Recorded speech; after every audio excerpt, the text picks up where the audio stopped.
Mr. Chair, we are live.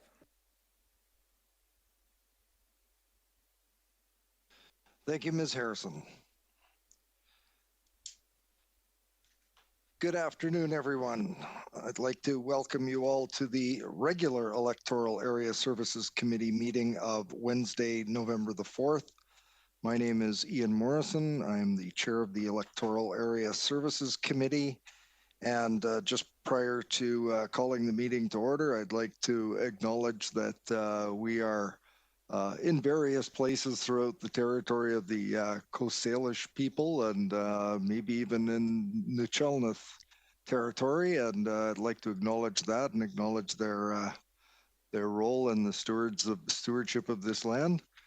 I would like to now call the meeting to order, and everyone has had an opportunity to review the agenda that was published late last week.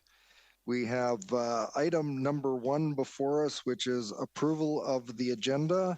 Ms. Harrison, are there any changes that you are aware of, and do any of the directors have any changes to the agenda that's been published? Thank you, Mr. Chair. There were a number of supplemental items that were distributed to directors previously. Okay, are you going to be having your camera on, or am I just looking in the wrong place for you? I apologize, Mr. Chair. I'm multitasking. Fair enough. Glad to have your presence. And that a number of us have received emails and submissions that will be part of the public input. We will get to that in just a moment. But for now, I would entertain a motion to approve the agenda as distributed. Moved by Director Kuhn, seconded by Director Smith. Any discussion? Seeing none, call the question. All those in favor? Are there any opposed? None opposed. The motion carries. Item 2, adoption of the minutes of the meeting of October the 21st. And seeing that Ms. Harrison is multitasking, I'll read the recommendation that the minutes of the Electoral Area Services Committee meeting of October 21st, 2020 be adopted. Do we have a mover? Moved by Director Yanni DiNardo, seconded by Director Kuhn.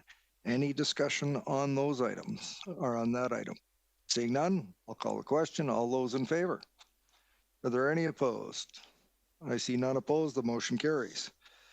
Ms. Harrison, are you aware of any business arising from the minutes? I am not. There is none. Thank you, Mr. Chair. Thank you, Ms. Harrison.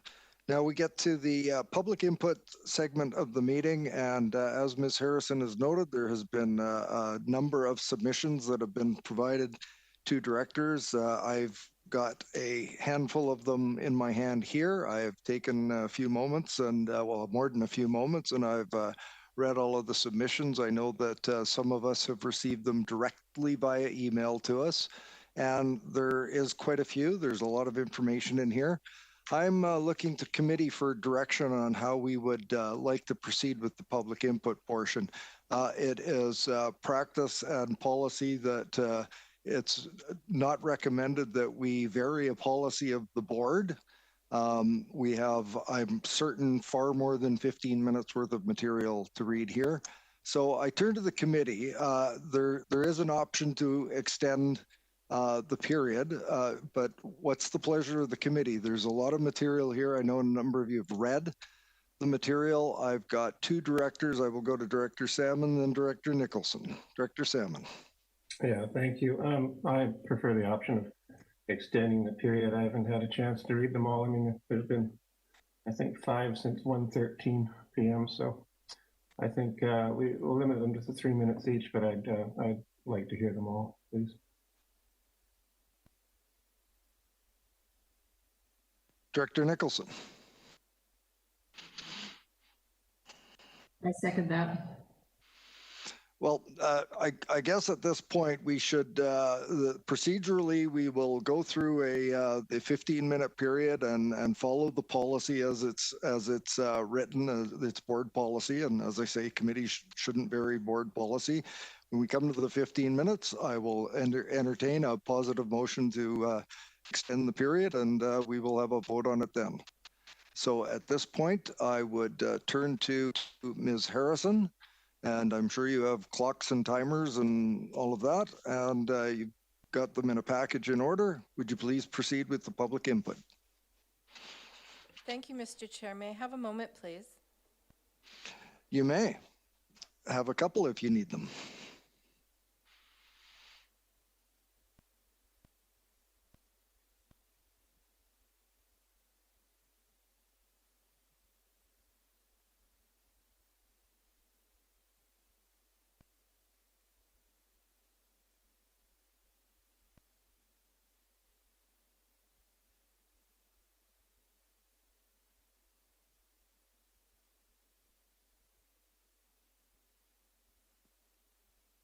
Your microphone's not on, Ms. Harrison.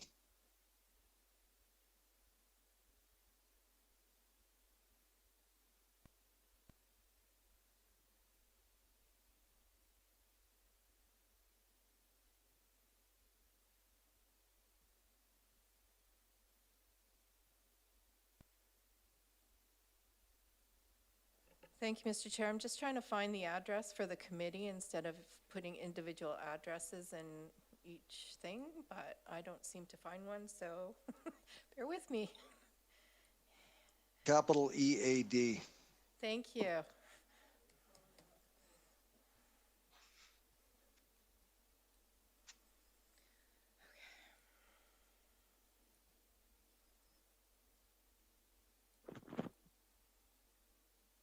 All right. Thank you, Mr. Chair. Please proceed.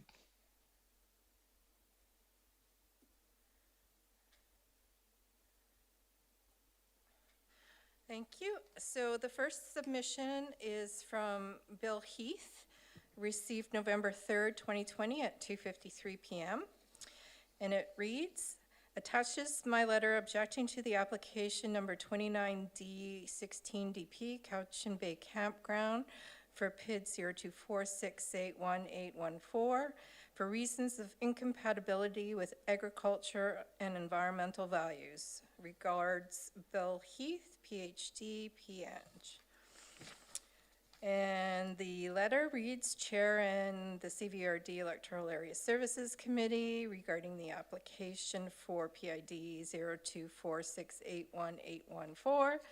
Dear Sir, I'm a professional agroecologist, PNG, and aquatic ecologist in the Cowichan Valley with long-term interest and familiarity with the Cowichan Estuary. I was greatly disturbed when I learned of the above application for a site in the agricultural land reserve and adjacent to the tidal reach of the Coxsackie River, a sensitive area that experiences flooding during high runoff periods along with high tide and storm surge events. The frequency of flood events there will only increase with climate change-induced sea level rise and storms with extra heavy precipitation. The proposed site is in a vulnerable floodplain, an area that planners and area services directors need to avoid approval of infrastructure projects, public or private. Otherwise, there will be unacceptable costly impacts to the subject property and especially to the ecology of the river and the estuary. The Coxsackie River is an important salmon bearing that would be threatened by runoff, oily residues from pavement in many large vehicles, and sewage effluent from flooded septic systems. Has the application been reviewed in detail by DFO and the BC Ministry of Environment? The only consideration that appears to be overriding the option of disallowing the application on agriculture or environmental sensitivity grounds is the previous use of the site as a campground. I point out that it was a failed operation with a very poor environmental performance, i.e. a magnet for refuse and poor living conditions. I consider that the provision of restricting RV stays to 120 days is unlikely to be effective if not backed up by audits or inspections. What is to stop an RV owner from leaving the site, then returning sooner for another 120 days? In conclusion, I strongly object to the above application and recommend that it be disallowed. Sincerely, William Heath.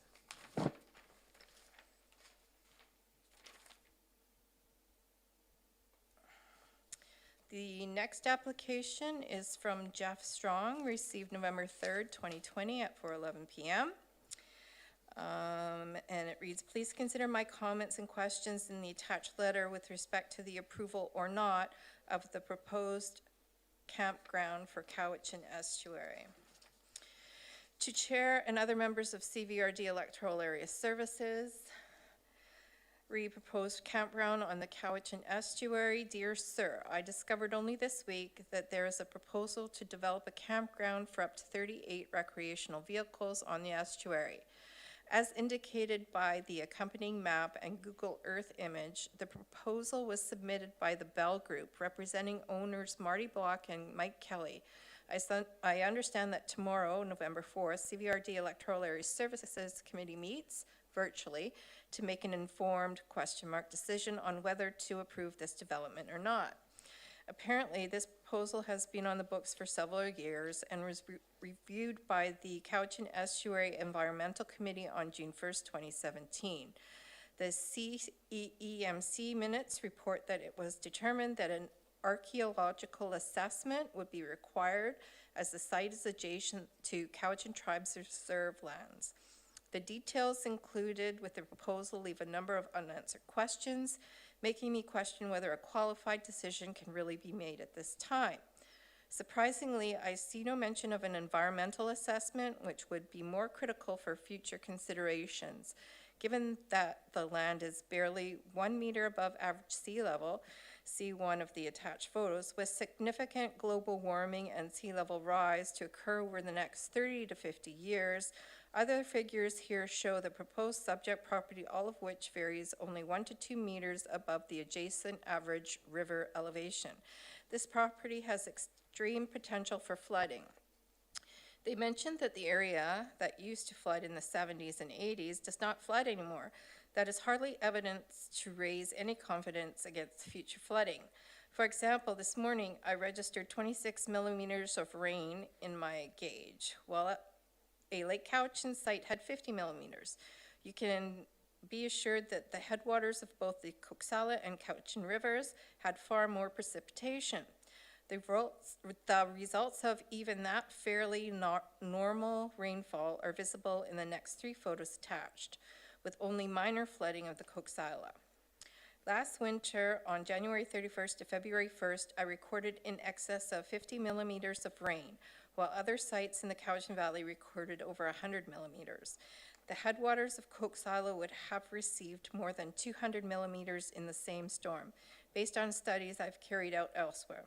Since our winters will receive progressively more rainfall in future years, it doesn't take much imagination to realize that the 200-year flood construction level estimated for the campground site is no longer relevant.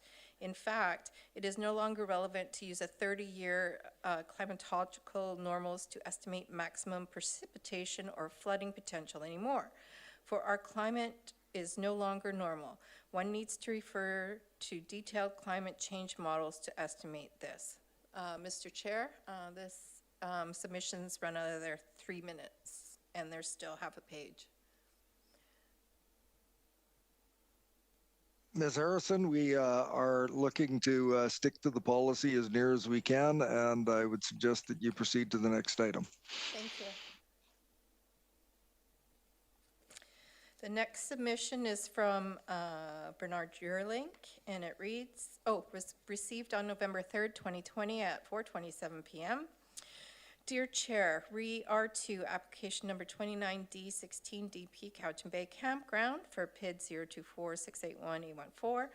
Although this application does not require adherence to riparian area regulations because of the tidal nature of the Coxsala River, it does not require an impact report from DFO.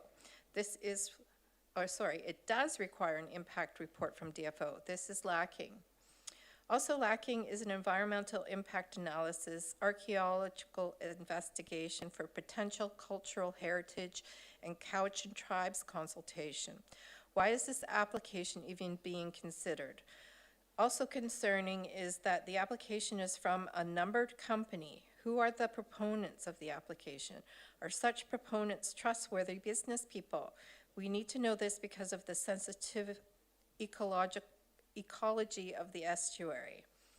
R3, Cary Village Water Extension Agreement. In 2012, the Cary Village well provided 88 US GM, and by 2017, it produced only 22 US GM, a decrease of 75%. This well is in the Cervical Aquifer 206, which is in a severe replenishment deficit, according to the Harris and Usher report of 2017 that was commissioned by the CVRD and MOE. The proponent's well, WTN 115228, is in the same aquifer 206 and rather closely situated to the Cary Village well. Both wells have manganese and above the allowable limits. It is likely that with prolonged withdrawal of water from WTN 115228, its production will also markedly decrease, as have the Mill Bay Waterworks District wells drawing from the same aquifer. What will the CVRD do then? Drill another well into the same depleting aquifer? The CVRD appears to be taking over a liability. Is this a wise use of our tax dollars? Bernard Yearling.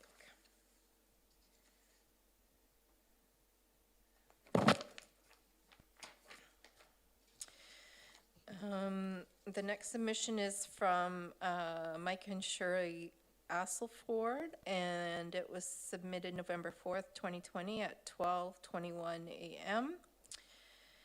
And it reads, to whom it may concern, I had the pleasure of walking in this area just last week. This application came to my attention yesterday. I believe this application should be subject to a riparian area assessment, federal protection for species and species at risk, public hearings, and a host of other protections that would disallow this proposed projection and any filing in this area. I called Development Services on Tuesday to request access to document that I could not find posted. No one has returned my call. Please defer this recommendation back to staff pending the above inquiries being completed and environmental assessments being produced and made publicly available for review. I would appreciate a response to this correspondence.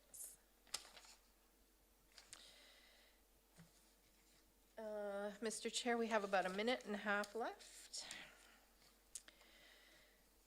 Then perhaps now would be appropriate time if the committee were to consider a 15-minute extension to the public input period. I would entertain a motion to that effect now.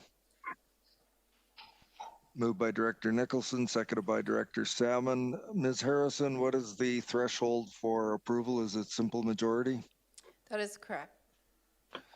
Very good. So everyone is clear. We're looking at a 15-minute extension plus the minute and a little bit that's left. I will now call the question. All those in favor? Are there any opposed? We have one opposed. The motion carries. Ms. Harrison, please proceed with 16 and a half more minutes of public input, please. Thank you, Mr. Chair. The next submission is from Cindy Wilson, submitted November 4th, 2020 at 6:56 a.m. Dear CVRD, I understand that there is a proposal to develop a campground for up to 38 recreation vehicles on the Cowichan Estuary. The proposal was submitted by the Bell Group, representing owners Marty Block and Mike Kelly. I understand that today, November 4th, CVRD Electoral Services Committee meets virtually to make a decision on whether to approve this further development or not. Apparently, this proposal has been on the books for several years and was received by the Cowichan Estuary Environmental Committee on June 1st, 2017. The CEEMC minutes report that it was determined that an archaeological assessment would be required as the site is adjacent to Cowichan Tribe's reserve lands. The details included with the proposal leave a number of unanswered questions, making me question whether a qualified decision can really be made at this time. Surprisingly, I see no mention of an environmental assessment which would be more critical in future considerations, given that the land is barely 1 meter above average sea level.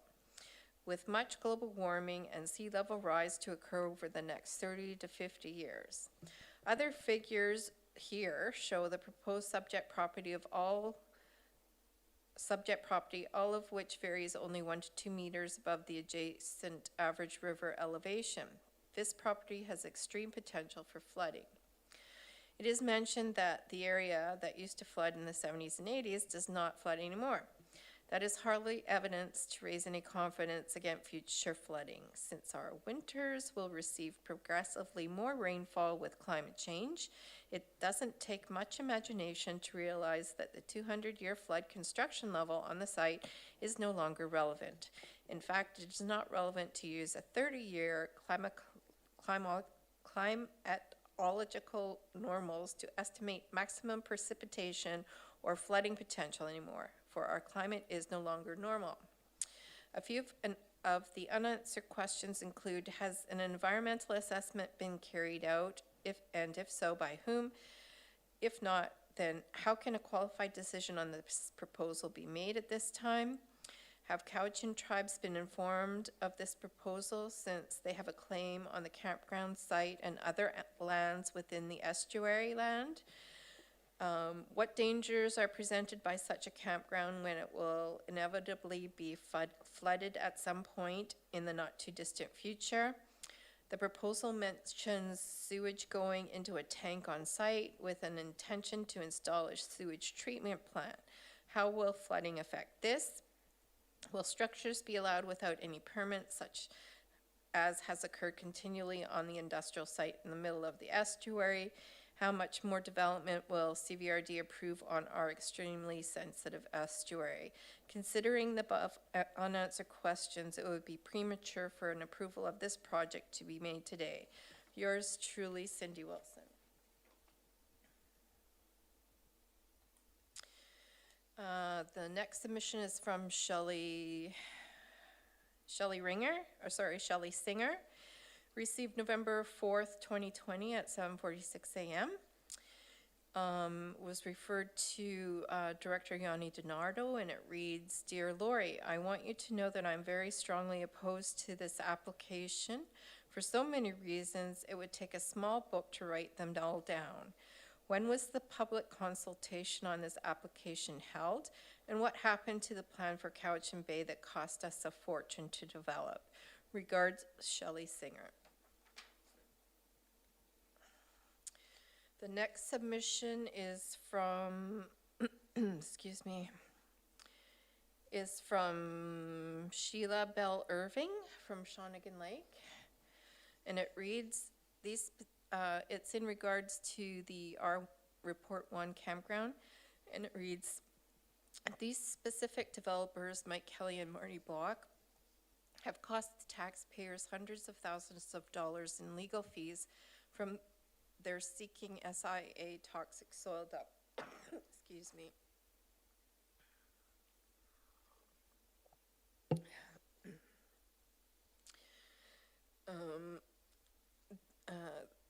Fees from their leaking SIA toxic soil dump above Shawnigan Lake that the CVRD ignores. The thought that you would even consider development from these two individuals makes me wonder if the CVRD is on their payroll again. Please deny or send back for an independent review where Patrick Lucky is not involved, as he is currently under investigation for I can't read anymore, Mr. Chair. Ms. Harrison, is your voice okay? Do you need to take a brief moment to drink some water and clear your throat, or are you okay to proceed? So please stop the clock so that we're not moving into the public input time. I'm good now, thank you, Mr. Chair. I couldn't read any more of the last submission because it was derogatory. Thank you. The next submission is from Gail Mitchell, and it was submitted on November 4th, 2020 at 9:46 a.m. And it reads,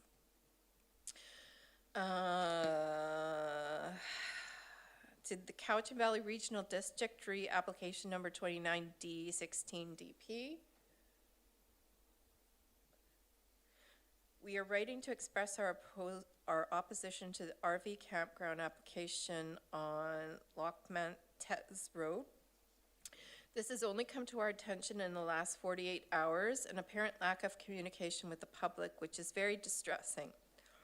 This is a very popular trail walking area for both visitors and residents of the whole Cowichan Valley.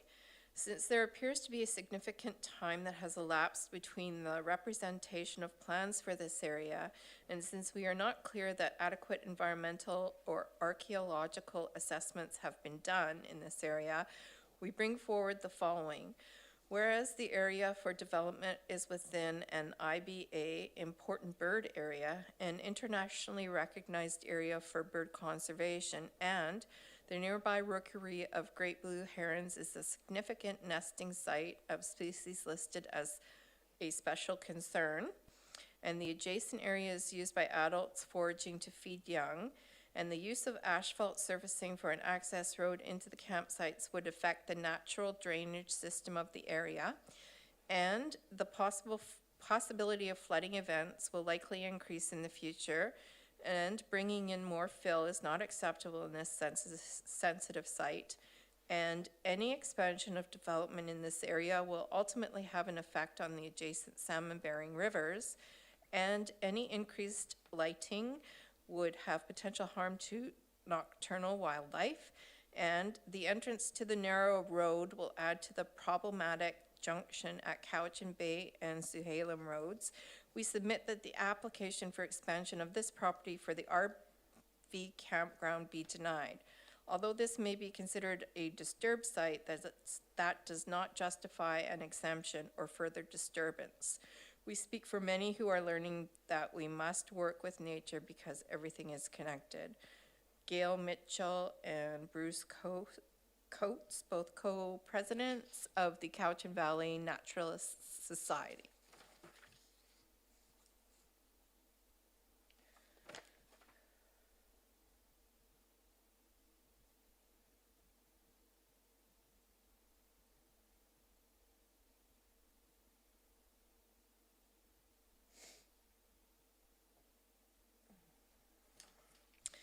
The next submission is from Jared Williams, submitted on November 4th, 2020 at 10:41 a.m. And it reads, I would like to connect about today's meeting at 1:30. I would like to present at the public input portion. I do not want to send an email with my concerns. I want to be able to speak to the council and anyone present. It is my culture to speak and not write down my feelings. I would sincerely appreciate this opportunity. Haichka.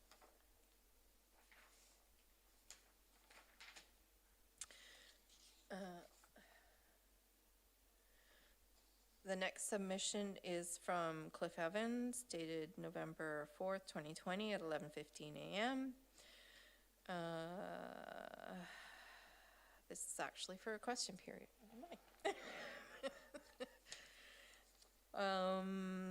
This is from, no, that's question period. Jared Williams, and it reads, received November 4th, 2020 at 11:35 a.m. I would like to submit my public input for today's meeting. Please find it below. Also, I request that it is all read and it'll take maybe 4 minutes, as I was denied my cultural right to present orally.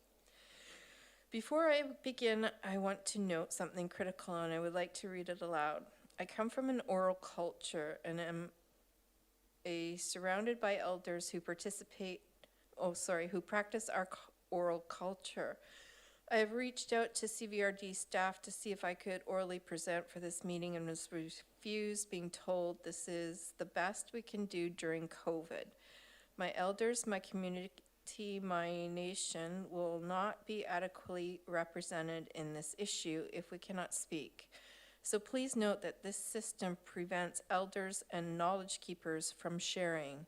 I was also told I only have 3 minutes for you to read my statement, so I'll skip my intro and protocol. When this land was brought, who was it brought from? When this land was bought, who was it bought from? And when that person bought the land, who did they buy it from? If you follow my logic, you'll see that Cowichan was never compensated for this land, and it is located in the center of our unceded traditional territory. But that aside, let's cut to the facts, and I'll provide proof to these claims if requested. This site is located less than 200 meters from a massive archaeological midden site, a site that was shown to be used as a food production facility for thousands of years. Less than 300 meters away is another archaeological site, a Cowichan fishing weir. Not to mention that this site is less than 20 meters from the Maltus, am I saying that right? The reserve, Mr. Chair? Your pronunciation is as good as I could do, so Thank please you. proceed. I don't have it in front of me. Okay, thank you. Yet to the date, the CVRD has not requested a referral from Cowichan tribes, nor has anyone reached out to ask for Cowichan's list of recommended archaeological survey professionals. Add to that the glaring reality that it was recorded by the CVRD that Cowichan tribes directly opposed this idea in 2013. So why are we here again? Let's take this step further. In the early 1900s, a portion of the estuary was filled and raised to allow for the massive farmland that exists in the estuary. More recently, dikes were built to force our river into one direction, which saves the people of the CVRD, North Cowichan, and Duncan from massive flooding. Yet as a landowner on the reserve, I can state that on reserve, flooding has gotten worse. This means that this site will flood frequently, or it will be raised and cause more flooding on the adjacent reserve lands. You don't need a degree in flood mitigation to see the old river channels that run through this exact part of land. Just look on Google Earth and follow the gravel river beds. Lastly, and most importantly for me, this whole area was an incredibly prolific traditional food harvesting site. Our nations thrived due to foods that were harvested in this estuary. Now it's contaminated from agriculture, sewage, and runoff. Yet we have several organizations working hard to restore this as a clean harvesting place. Do we need to put more barriers in? Campsites produce more visitors, which produce more garbage and urban runoff. When will C stop thinking about money and start thinking about people? Help me make it so my kids can harvest from this beach again. Let me show them how the old ones harvested here.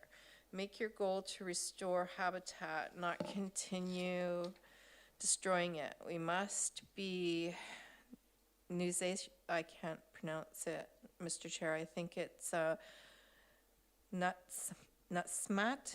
Squawan, or will continue to be something over here, over there. Hutchka, thank you with respect, Jared Williams.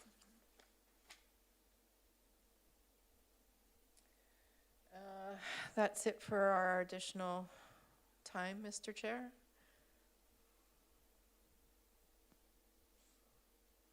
Thank you, Ms. Harrison. So we've been through the regular public input period and extension. I turn to committee and ask what the pleasure is. Director Salmon. Just a question, how many do we have left?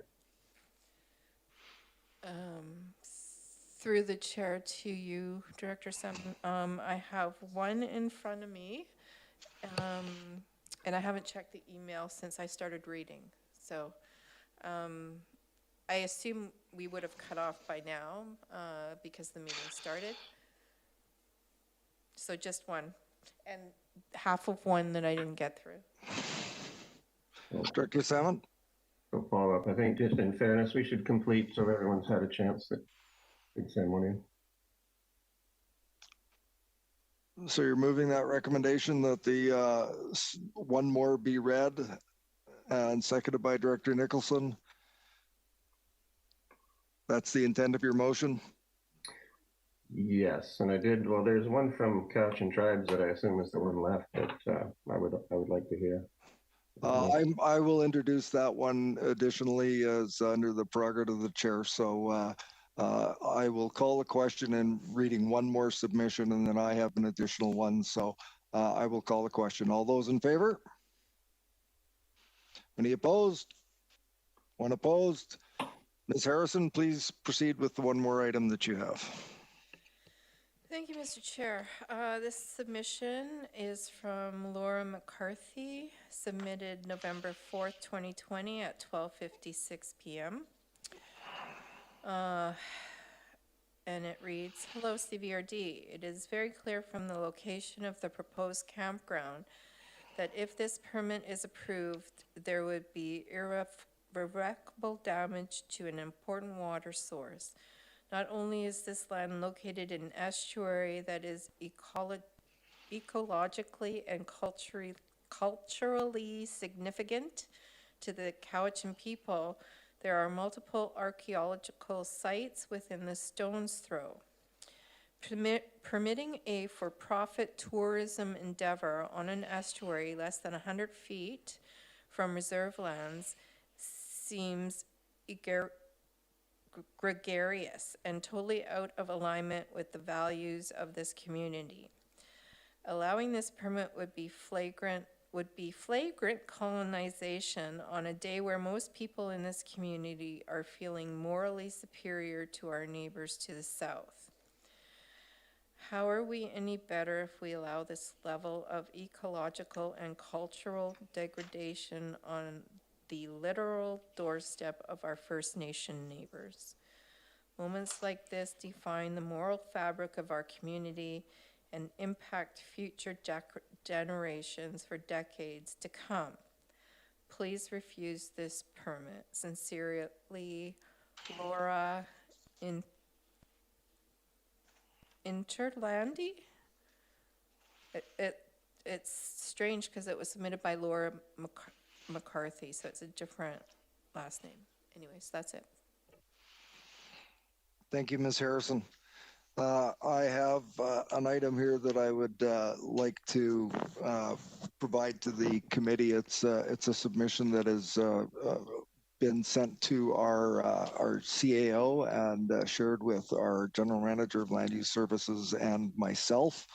And given our relationships are important in this community, and it has been asked to be read into the record, that I think it's important that I do so. So with this, there is a little bit of amendment that I'm doing for specific reasons, and I'll explain that in a moment. This is from Larry George, and Larry George is a staff member and at Cowichan Tribes. He's the Land and Self-Governance Director. And it reads, I have a concern to raise and have further discussions on agenda item being discussed at the CVRD board today. I have been advised that the Cowichan Bay Campground is being proposed on the Cowichan Bay Estuary. I was not aware of this proposed development, and Cowichan Nation has not received referral for this proposed development. For the past 2 decades, Cowichan Nation local governments, non-government organizations have been working to sustain and rehabilitate the Cowichan River and estuary. The progress on the works has been positive and has received support from each agency and from the general public. The location of the proposed development will have impact to our lands and resources and impact the Aboriginal rights of Cowichan Nation. Therefore, full consultation is required. The agenda item, and it's simply a quote from the agenda noted below,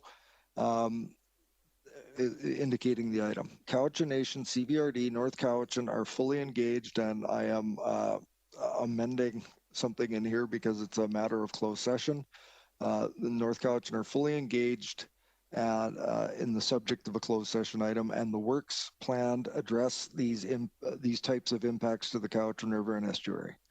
We need it on record at this board meeting today that the Cowichan Nation does not support the proposed development. Can you please advise how we can have this added to the package being presented to the directors, and it's signed from Larry George, Land and Self-Governance Director. I thought it was important that it be included in today's package. So with that, I believe we are concluded in our public input session. There might have been more, but we're going with what has come into legislative services at this point. Would also note that for those interested, we have a question period at the end in which questions can be directed to the committee chair, and those can be submitted to legislative services, all one word, at cbrd.bc.ca. And with that, public input period is concluded, and we go to item number 5. And can I ask staff to bring Clay Reitzma into the meeting? And if he isn't already, welcome, Clay. I think this is the second time we've had you in a virtual format, if I'm not mistaken. You have information to provide us on progress on the Joint Utility Board sewage outfall relocation project. So I understand you've got material to share on our screens. So the floor is yours, Clay. Please proceed. And again, welcome. Thank you, Mr. Chair, directors, and staff for affording me some time to appear before you to give you an update on the Joint Utility Board sewage treatment plant outfall relocation project. Clay, just before you proceed, do you think you're going to be longer than 10 minutes? What I'm going to do is whip through my presentation because there is a 5-minute video that sort of mimics the presentation. So I think 10 minutes would probably be enough. Well, we'll get a notification at the 10 minutes, and we'll see if we need to extend it any longer. So that's great to know, and please proceed. Okay, I'll try to move it along.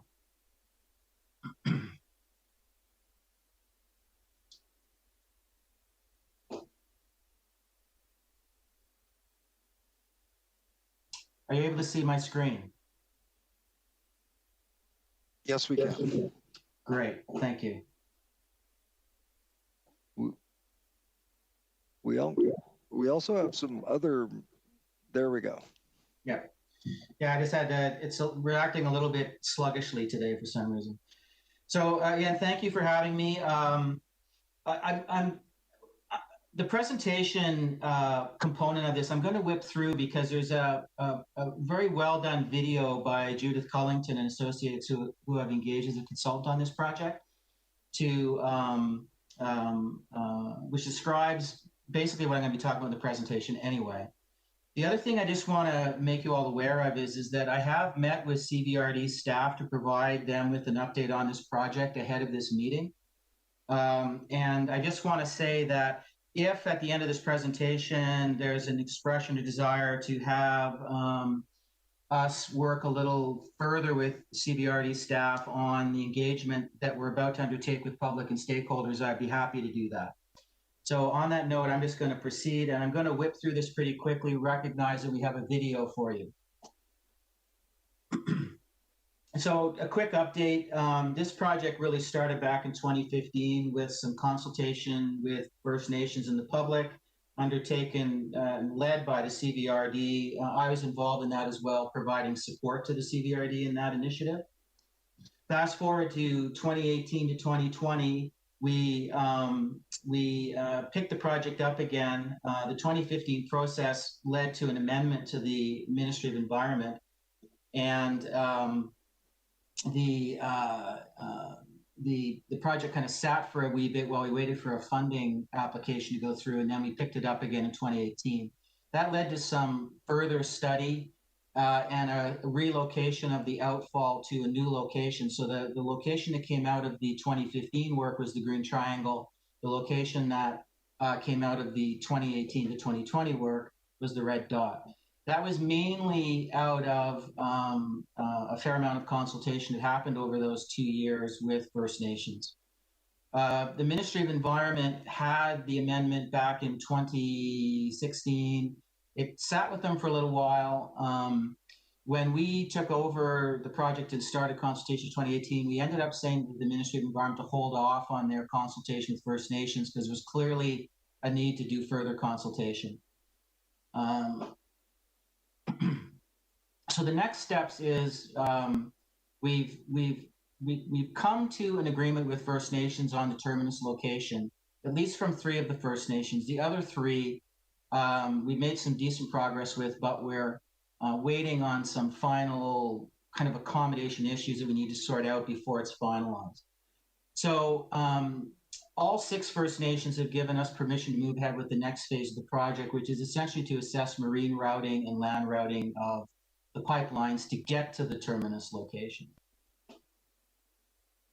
And the terminus location, again, is shown by that red dot. And this map is just showing you the proposed marine routes, of which there's 4 entry points.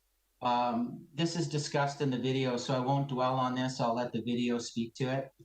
What I will say is that we did do a full stage 2 environmental impact study of the route and the terminus as part of the 2015 and 2018 to 2020 work. So this has been studied fairly well to this point.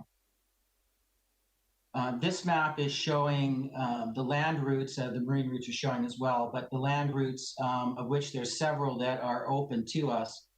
What's interesting here is that prior to our 2018-2020 consultation, the purple route and the red route through the reserve were not an option. Cowichan tribes had expressed some concern about those 2 routes.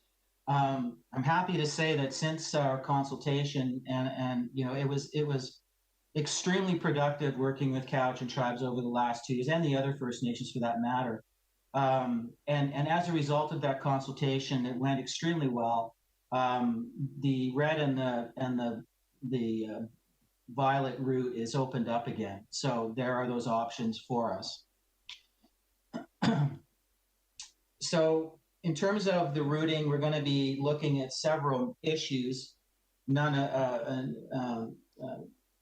of which is the engineering constraints, but these are the typical kind of things we would look at. Engineering constraints is always an issue, but environmental and archaeological assessments is going to be embedded right into the project. So we're going to be looking at that, and of course, cost. The whole while, the intent is to involve First Nations, or continue to involve First Nations, as we have in the consultation right through the route assessment phase. The next step, though, and why I'm really here and what I want to talk to you about is the next step in this project, which is to basically reach out to the public and stakeholders again. Now, we have been doing a bit of that over the last 2 years, but our focus has been primarily with First Nations. And the reason for that was we wanted to get First Nations buy-in to the project. And so we're now at the point where we're comfortable moving forward with going back to the public. And the engagement is going to focus primarily on the routes, marine and land, recognizing that the terminus more or less settled back in 2015 with a minor adjustment in 2018. We're planning on starting the engagement in mid-November. That's going to slide a little bit. And we plan on giving about 2 months of time for that. And we have an engagement plan that Collington Associates put together that recognizes the situation with COVID right now. So it's a COVID-safe plan. In terms of public engagement, we also provide a lot of information on our website. So we've provided on this slide the web address and a little bit of information on how we plan on doing the public consultation. And what I want to do now is just skip to this video, and that will give you a good sense of where we're going. So I'm just going to flip screens here. Bear with me.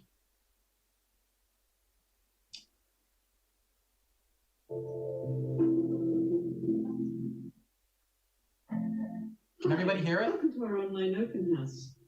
We had hoped to meet with you in person, share some tea and cookies, and chat about the sewage outfall relocation project. But we wanted to keep you safe by staying apart, so thank you for joining us online instead. Some of you may remember the previous public engagement in 2015, which was led by the Cowichan Valley Regional District. Those discussions led to a decision to relocate the outfall to Cowichan Bay. The next step is to determine the best route for the pipe that will carry the effluent from the sewage treatment plant to this new outfall. And we hope that once you have watched this video, you will provide us with your thoughts about the possible routes.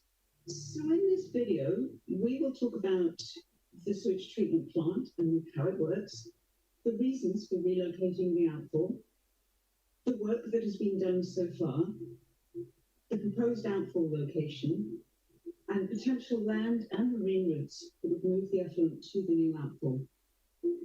Sewage, not something we talk about every day, but very important to consider. This is the Joint Utilities Board sewage treatment plant near Duncan. It treats sewage from the Cowichan Valley's central sector area. This includes the city of Duncan, the southern part of the municipality of North Cowichan, Cowichan Tribes lands, Cowichan Bay, Satlam, Lenora, and Cowichan Station. So if you live in this area and are connected to sewage, you are a contributor. At first glance, this looks like a simple sewage lagoon. In fact, there are some sophisticated technologies and approaches being used to treat the sewage. The aeration system that was added about 20 years ago adds air and mixes the water so that bacteria can clean the sewage very efficiently. The solids settle to the bottom, and the clean water, called effluent, is further treated to remove phosphorus and kill harmful bacteria and viruses. The effluent is not clean enough to drink, but it is considered clean enough to swim in. It comes out here and is mixed with Cowichan River water. This effluent is tested frequently to make sure that it meets all provincial and federal standards. This treatment plant has been operating for over 70 years and has an excellent track record. However, although this system meets all required standards, there are several good reasons to move the outfall. First, the treatment plant is on Cowichan Tribes land, and there is an agreement with them to move the outfall from the river. Secondly, summer river flows are getting low, and we want to avoid a situation where there is not enough flow to adequately dilute the effluent. And meantime, in winter, high river flows and shifting gravel pose a risk to the outfall structures. The Cowichan River and estuary are special places, both for people and for wildlife. Moving the outfall will help to maintain high environmental and safety standards long into the future, even as our community grows. A new location for the outfall, at the edge of Cowichan Bay and just south of Separation Point, has been proposed based on further research, consideration of Indigenous knowledge, and ongoing consultation with local First Nations. Now, the challenge is to determine the best route for the pipe from the treatment plant to the outfall. In the marine environment, the pipeline will likely rest on the seabed. There are 4 possible marine access routes under consideration. From Hecate Park Boat Launch, along West Can Terminal Road, from Sutherland Drive near the marina, or from Seaside Road. The land portion of the pipe route will be buried along roads. There are 2 main options for land routing, either through Cowichan Tribes Reserve, with options to link to any one of the 4 marine access points, or along the Trans-Canada Highway and Coxsilo Road to either Sutherland Drive or Seaside Road. There will be temporary traffic disruption along the pipe route during construction, but no long-term impacts. No decisions have been made with respect to routing, and additional options may emerge as the project moves forward. We have already gathered a lot of information on the current conditions in the estuary and bay, and potential impacts from the outfall and the marine route options. You can find these studies and more on our website, and there is a lot of work to do yet. The final decision on routing will depend on many factors: environmental considerations, archaeological and cultural considerations, ongoing consultation with local First Nations, engagement with stakeholder groups and the public, you, engineering and design considerations, and the relative cost and feasibility of potential routes. Now, we want to hear from you. Do you have any comments or concerns about any of the potential marine routes? Do you have any comments or concerns about any of the potential land routes? To provide your input, please join us for an online discussion on PlaySpeak or send comments by mail or email. All of the links can be found on our website, northcowichan.ca/JUB. Oh, and thanks for coming. Please help yourself to some cookies. They're very delicious.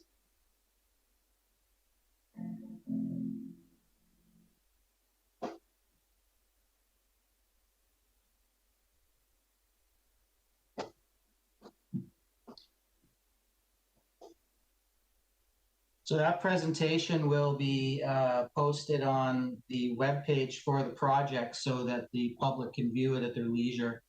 And on that webpage are all of the reports going back to the 2015 work right up until the most recent work. Good evening, everyone. I'm pleased to welcome you all to this event concerning carbon capture and storage, CCS, a very hot topic in the last months. The event is organized by Space Italian Section in collaboration. There we go. Sorry about that. Excuse me, Mr. Chair. We're at the 10-minute mark. Where are you at, Clay? Just about wrapping up. That's it. Wow, that's pretty darn good. Could you lower your presentation and we'll see if any of my colleagues have any questions for you. You bet.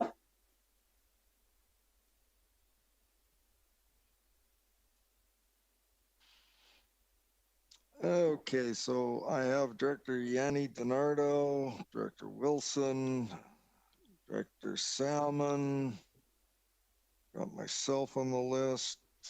Anyone else? Director Nicholson.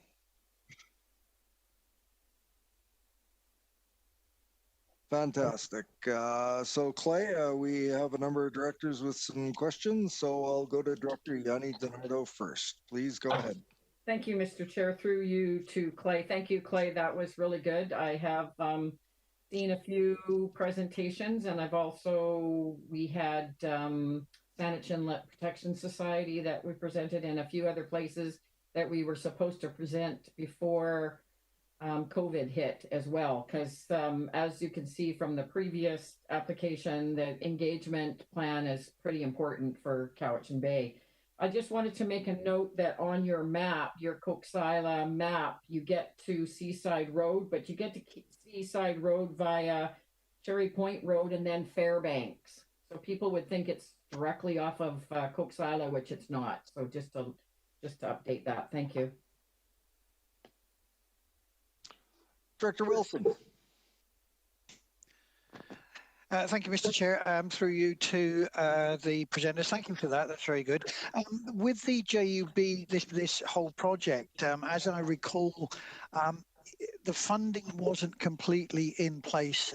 Can you tell us what the present situation is regarding funding for this? And as part of that, who would be responsible for the funding for repairs and maintenance of this project in it going forward? And I have a follow-up after that. Clay? Thank you, Director Wilson, for that question. There's various sources of funding. So there's two grant applications that were where we were awarded a total of $12 million of funding. So that's in place. And then the rest of the project is funded by the JUB, which is a collection of funders, North Cowichan being the largest, about 55%, City of Duncan's about 35%, and then the balance is CVRD Electoral Area, E, D, and Cowichan Tribes. So the way it works with capital projects is the funding is that the cost of the capital project is shared amongst those parties in proportion to the number of units that they hold. Not the number of sewage units that they use, but the number of units they hold or own. And the second part of your question was, sorry, repairs? Yeah, so repairs are considered a maintenance expense, and so those would be covered by the JUB and the partners in the JUB, and they would be funded, those repairs would be funded in proportion to the units that they use. Thank you. That's great, Clay. Follow up, please. And as I recall as well, with the outfall, that's one of the, or was one of the biggest sticking points. And I think that was dependent on one or more of the anchorages being removed or relocated. Has that happened? And just as a final there, coming from a marine background, the routing of that underground or that marine part, I would prefer to see that as short as possible. But that's for the future. But basically, have those anchorages, those areas been changed or relocated? Clay? Yeah. So when we were at the grid, it's a good question, Director Wilson. When we did the stage 1 EIS in the 2015 round of consultation, CVRD led it, North Cowichan supported CVRD. There was an issue with anchorages, which is why we ended up in the Green Triangle location in the first place. There's anchorages in the way. What happened was when we restarted the project in 2017, 2018, it became clear to us Cowichan tribes had an issue with that Green Triangle location.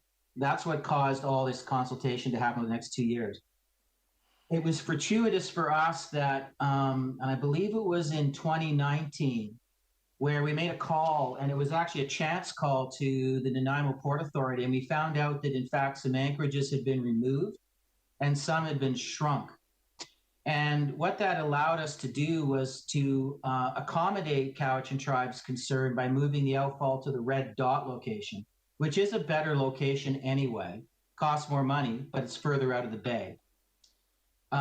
So yes, anchorages have been deleted and moved, and that enables us to get there. You'll notice on the route coming off Fairbanks Road, and I take Director DiNardo's comments, and I note those. We will deal with those road names.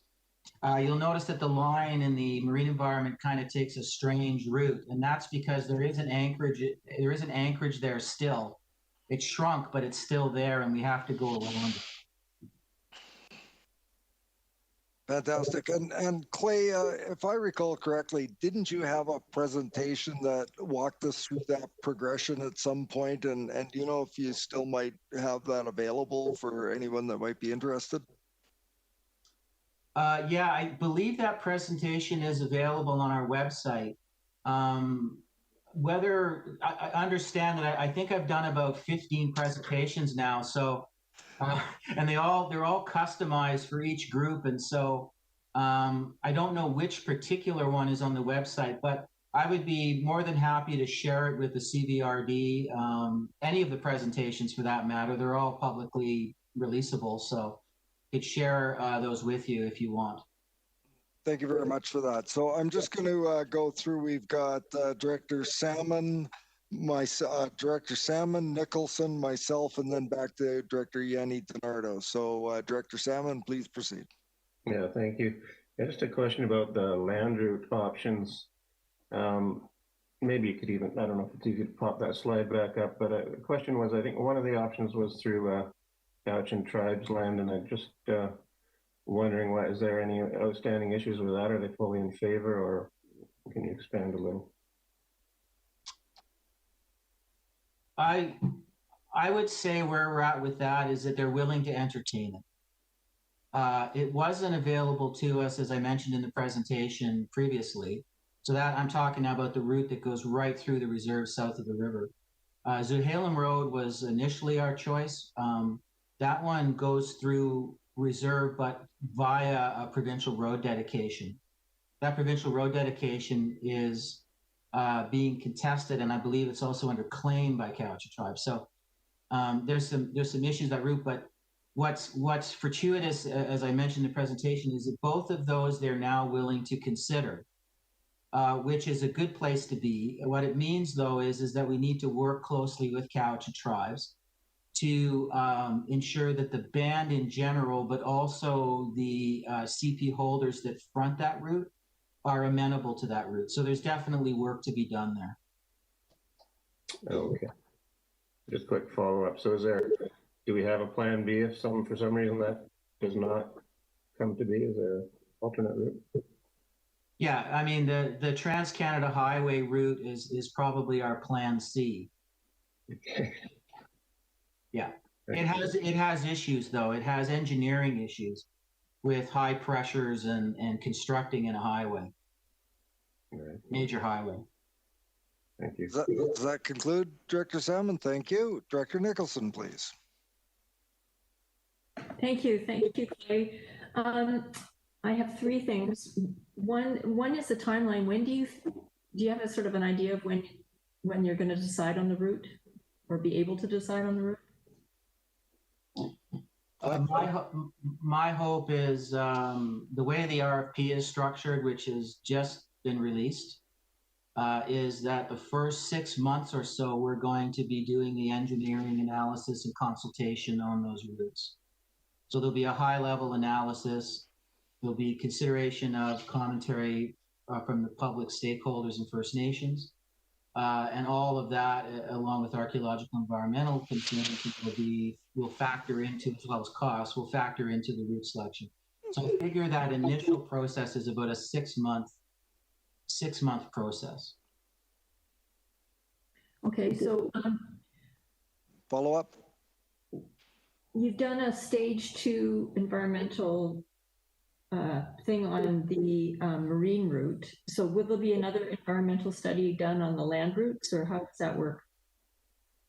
Yeah, so there will be an environmental consultant retained on the team. So it's not just a bunch of civil engineers. There'll be civil engineers, of course, but there'll be mechanical engineers, electrical engineers, archaeologists, environmental expertise, and such, geotechnical expertise, all built into the team. So when you plan to go out for initial stakeholder input or community consultation in the next couple of months, you're not going to have people are going to be very interested in the environmental impacts information. So that will come after, or how is that going to dovetail with your consultation? Well, some of that information has been shared already. That being said, if we speak about just zeroing in on the land routes, which was the original question you had, I just want to stress here that the environmental issues with respect to the land route, because they're going to be working in road dedications, are primarily related to the river and stream crossings. And the way those are dealt with is through regulation through Ministry of Environment Section 11s, where we're required to have an environmental consultant who deals with all of the details of how we do those crossings. With respect to the marine environment, we've had information out there and available to the public on our website for a number of years now. At various stages, as the reports unfolded, we publish them. We've also issued bulletins and offered the public a means to register with us to receive that information or receive notifications when that information is out there. And as I mentioned previously, even though our focus has been on First Nations consultation, in 2015, the CVRD did quite a bit of public outreach on the outfall option. I mean, we looked at other options as well, but the outfall option is where we went. So there's quite a bit of public consultation then. And then there was some additional public consultation and stakeholder engagement. And that included groups like the Cowichan River Stewardship Roundtable, who reached out to their various list groups to share information. So again, the focus of this round is really on the routing at this point. And as I said, the environmental concerns there are primarily at the river crossings. Okay. Thank you. I've got myself on the list next, and then I'll go back to Director Yanni Denard. Oh, I've got Director Wilson as well. So you'll be after Director Yanni Denardo. So Clay, this is a major project, of course, and part of the impetus in getting to the red dot from the green triangle, I'm sure, was the desire to make Cowichan Bay a site for harvesting again for the community and specifically Cowichan tribes. So my question is more to the concept. You've done presentations before on your sewage treatment system and how that works, and especially in low water flows. So I guess my question is, you try your best to get the highest quality effluent out of your system. Is the whole routing and the whole program based on the quality of what you've got now, and are you confident in maintaining that that high level of treatment that you've been doing so for so many years? Yeah, thank you, Director Morrison. That's a really good question, and I'm actually going to answer a question that you didn't actually ask first. One of the exciting things about getting to the red dot and even arguably the green triangle is that the treated effluent, and it's a fairly high quality effluent from a facility that has a very high compliance rate, something like 99.9% or something like that. The nice thing about this is that, and what we've learned in our First Nations consultation, where we brought DFO to the table, is that this is likely to trigger, not guaranteed, but likely to trigger a reevaluation of the closure in Cowichan Bay.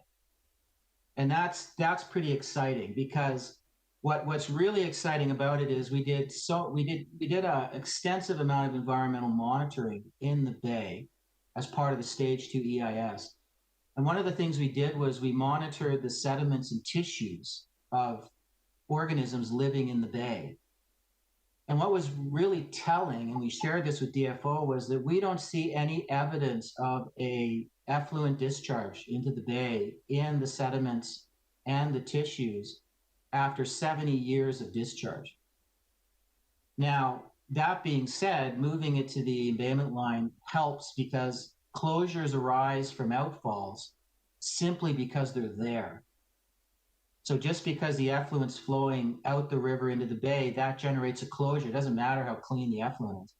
So on the map, that red dot you saw, that red dot is the extent of what a closure would be. That's what we expect to see due to the outfall, which is very small.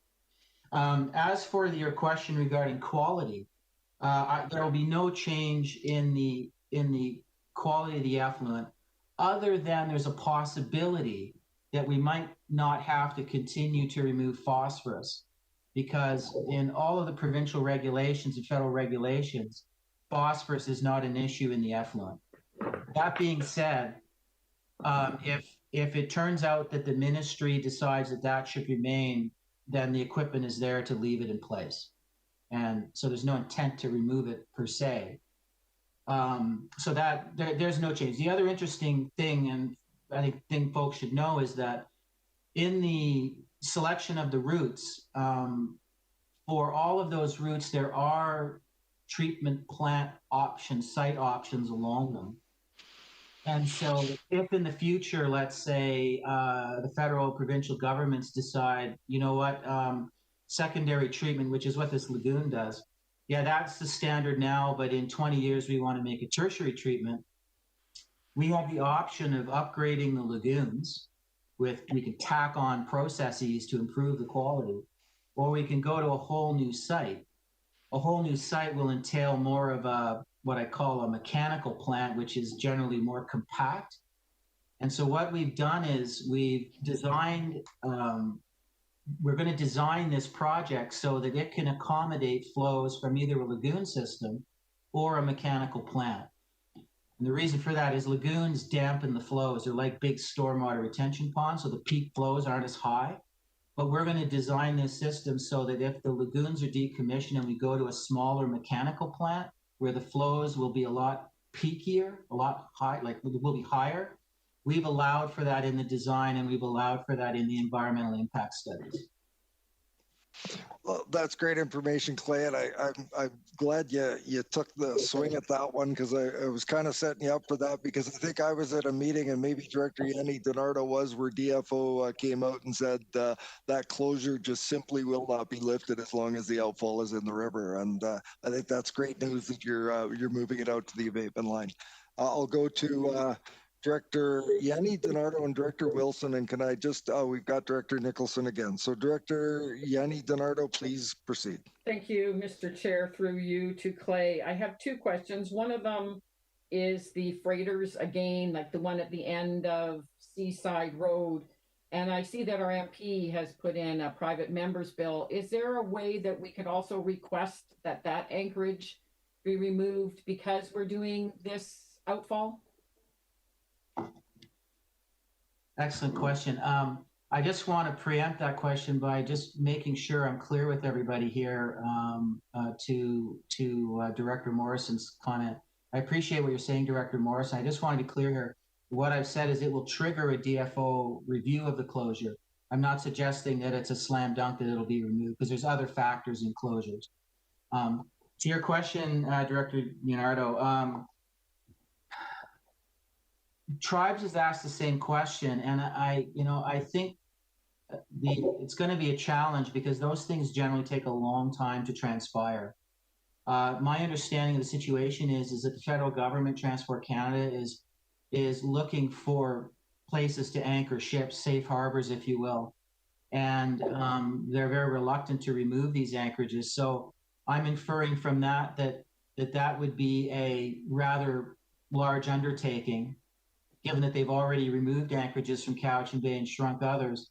And I kind of loathe to link the success of this project to the removal of anchorages.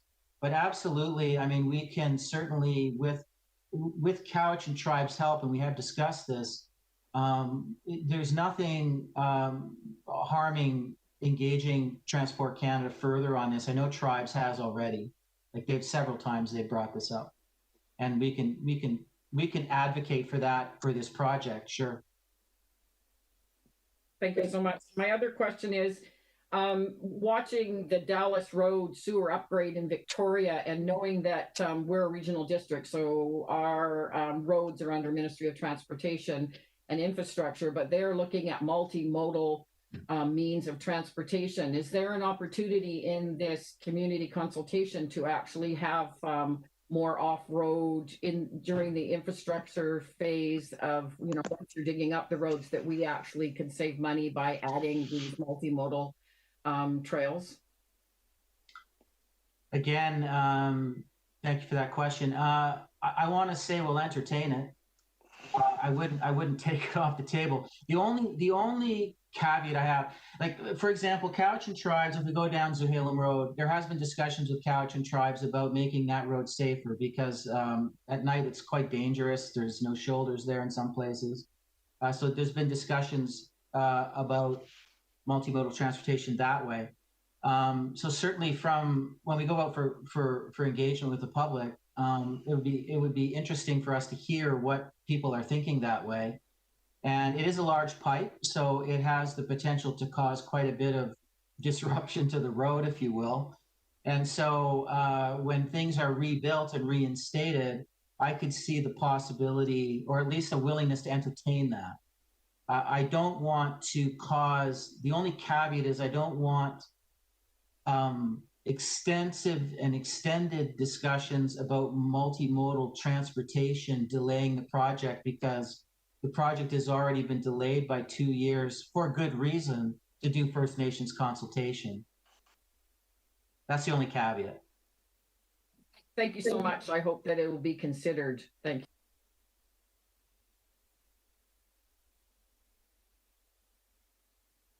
you. Ian's disappeared all of a sudden, so I was next on the list, so I'll just carry on until he gets back again, if that's okay with everybody else. This goes back to the Clay. This goes back to the anchorages bit, and this is one of the main concerns that I have here. And I may have asked this question before, but refresh my old memory here. Bear with me. I appreciate that the quality of the effluent and the treatment is very, very high. But what steps have you taken to monitor that the effluent is actually reaching its destined end point? Right at the very end. For instance, if you have a partial or even a full break halfway along the marine route, how will you know that it's not discharging elsewhere instead of where it's supposed to be coming from? So you can ensure that the integrity of that pipe is good from the land, from the shore landing, all the way out to the final discharge point? Yeah. Well, first of all, the ministry requires that you regularly inspect outfalls. And so the way we do that is we send marine rovers down and we do an inspection of the pipe all the way from the shoreline out to the outfall terminus. As you can well understand, if the pipeline gets punctured, that's a difficult thing to detect. But typically, a puncture would be a fairly minor flow. The big disasters are when an anchor gets dragged and theoretically can tear the pipe up.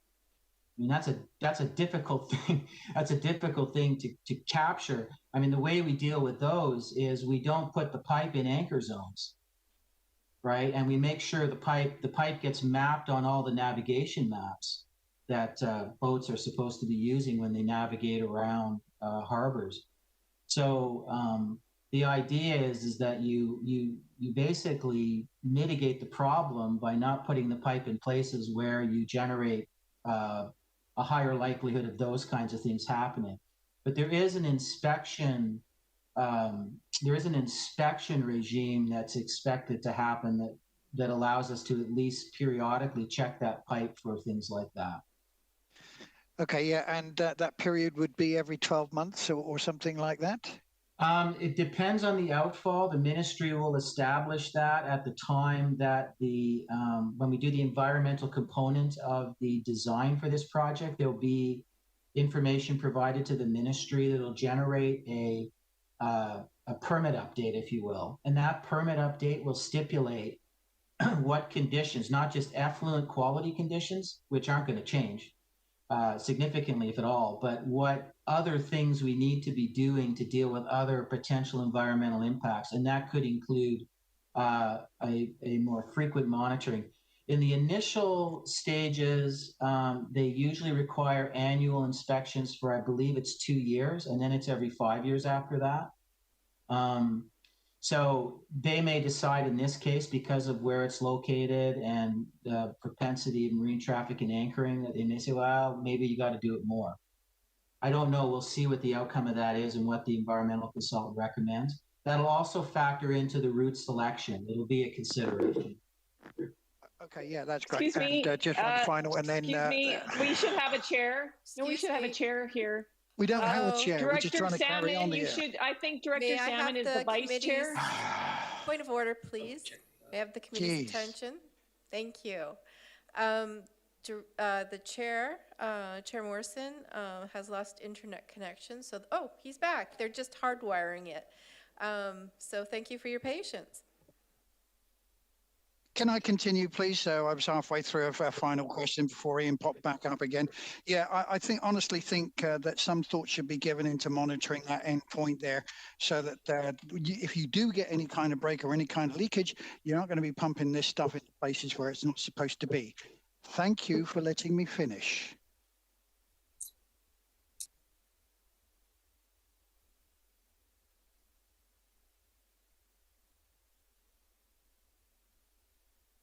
Next is Director Nicholson to close.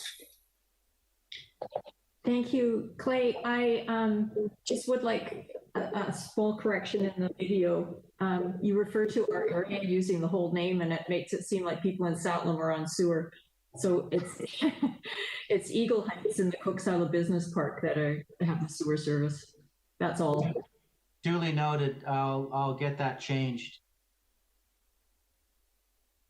So with that, I see no other hands. I want to thank Clay for his excellent presentation and coming forward to inform all of us on your work. Wish you the best of luck and success in moving this forward. And so with that, we've been at this about 90 minutes. I need to consult with a staff member. Thanks again, Clay. Let's all give him a hand here, a virtual hand anyways.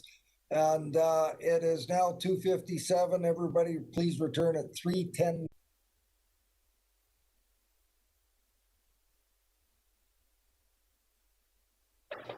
Ms. Harrison, are we just about ready? It's still circling, Mr. Chair. We're live. We are now live.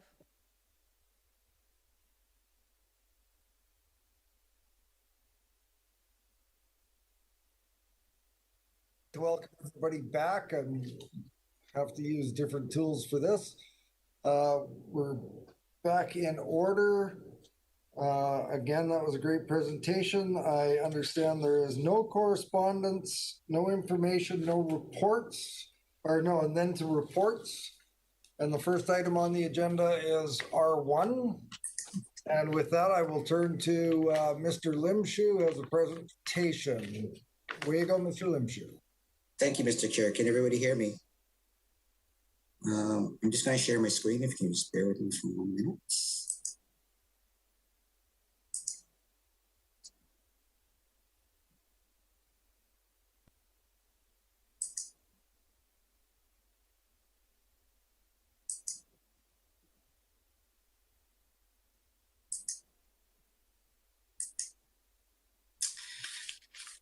Okay, good afternoon.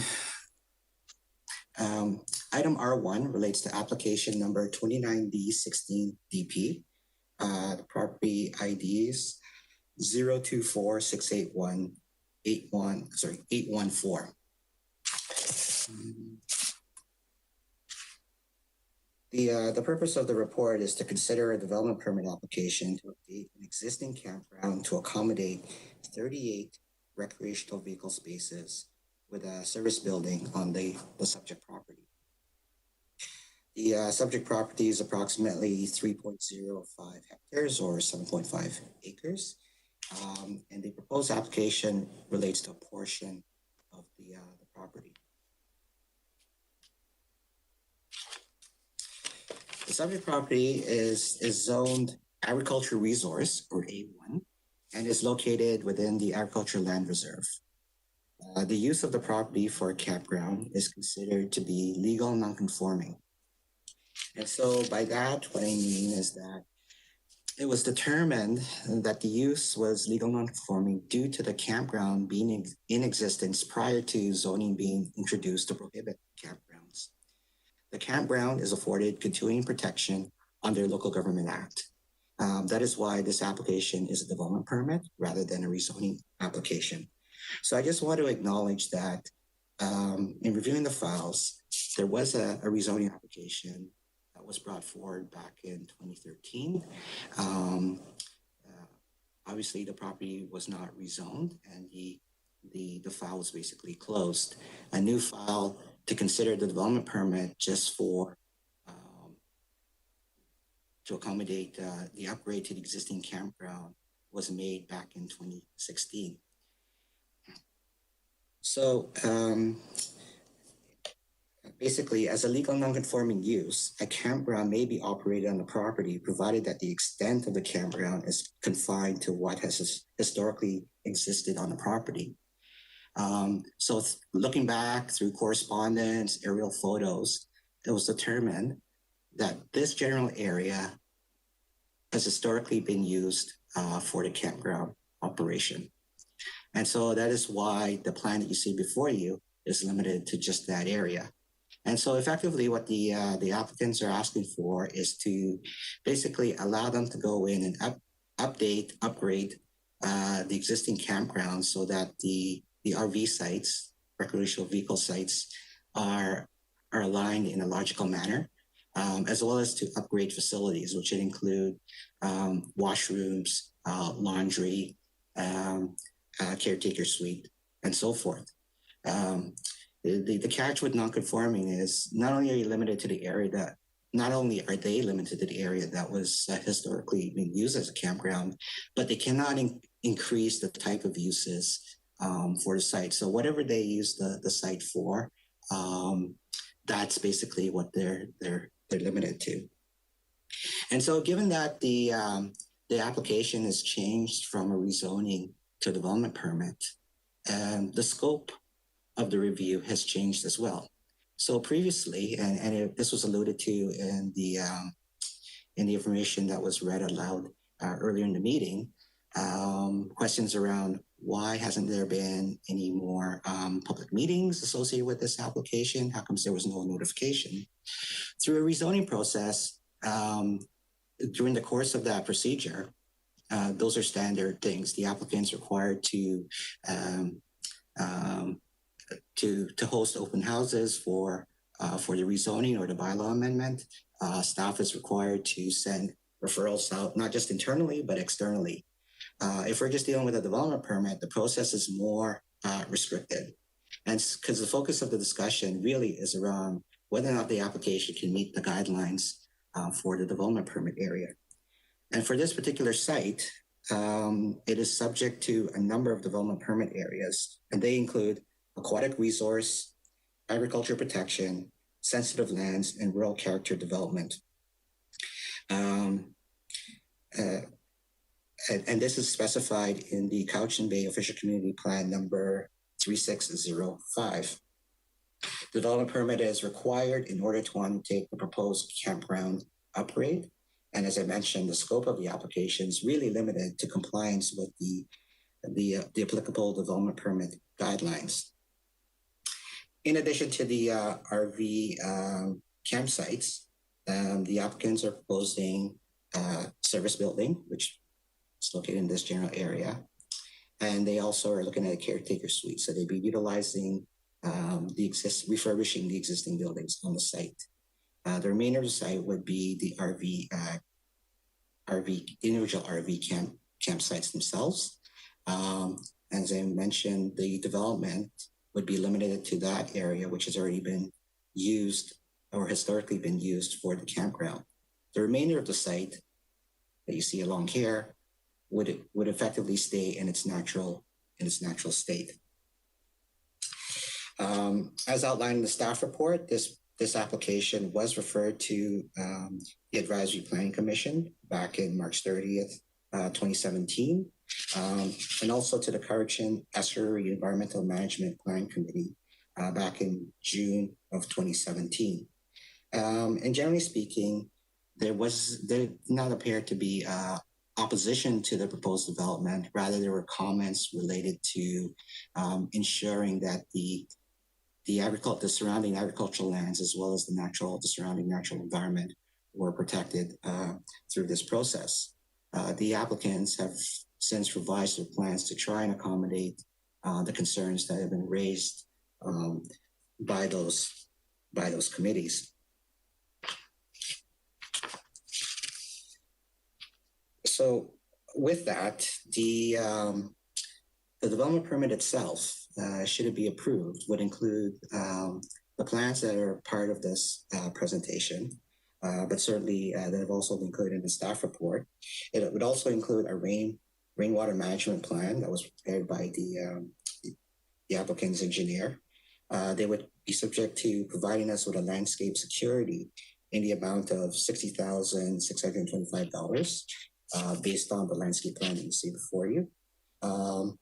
And last but not least, the applicants would be required to enter into a restrictive covenant limiting the length of stay to 120 days. The covenant would also specify that there shall be no accessory structures or buildings permitted on the individual RV sites. And these would include things like decking, skirting, storage units, and so forth. There would be no park models permitted.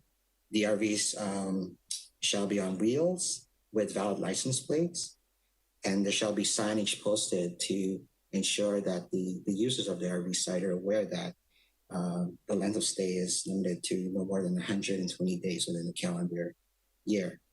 All these provisions are put in place to try and curb the tendency for some of these sites to evolve into year-round accommodation. I guess the last thing that I'd like to point out is that the subject property is subject to the Cowichan Estuary Plan.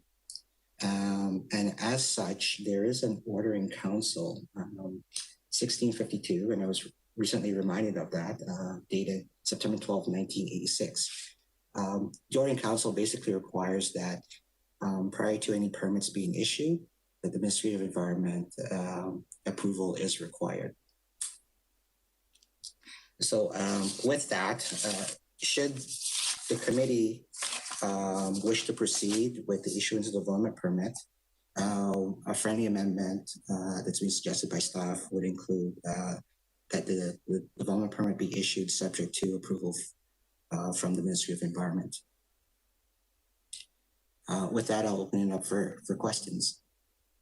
Thank you, Mr. Limshu. Could you lower your presentation? And for the purposes of those people that are joining our meeting online, and for Mr. Bellavance, who is joining us as well, the process will be director's questions to staff.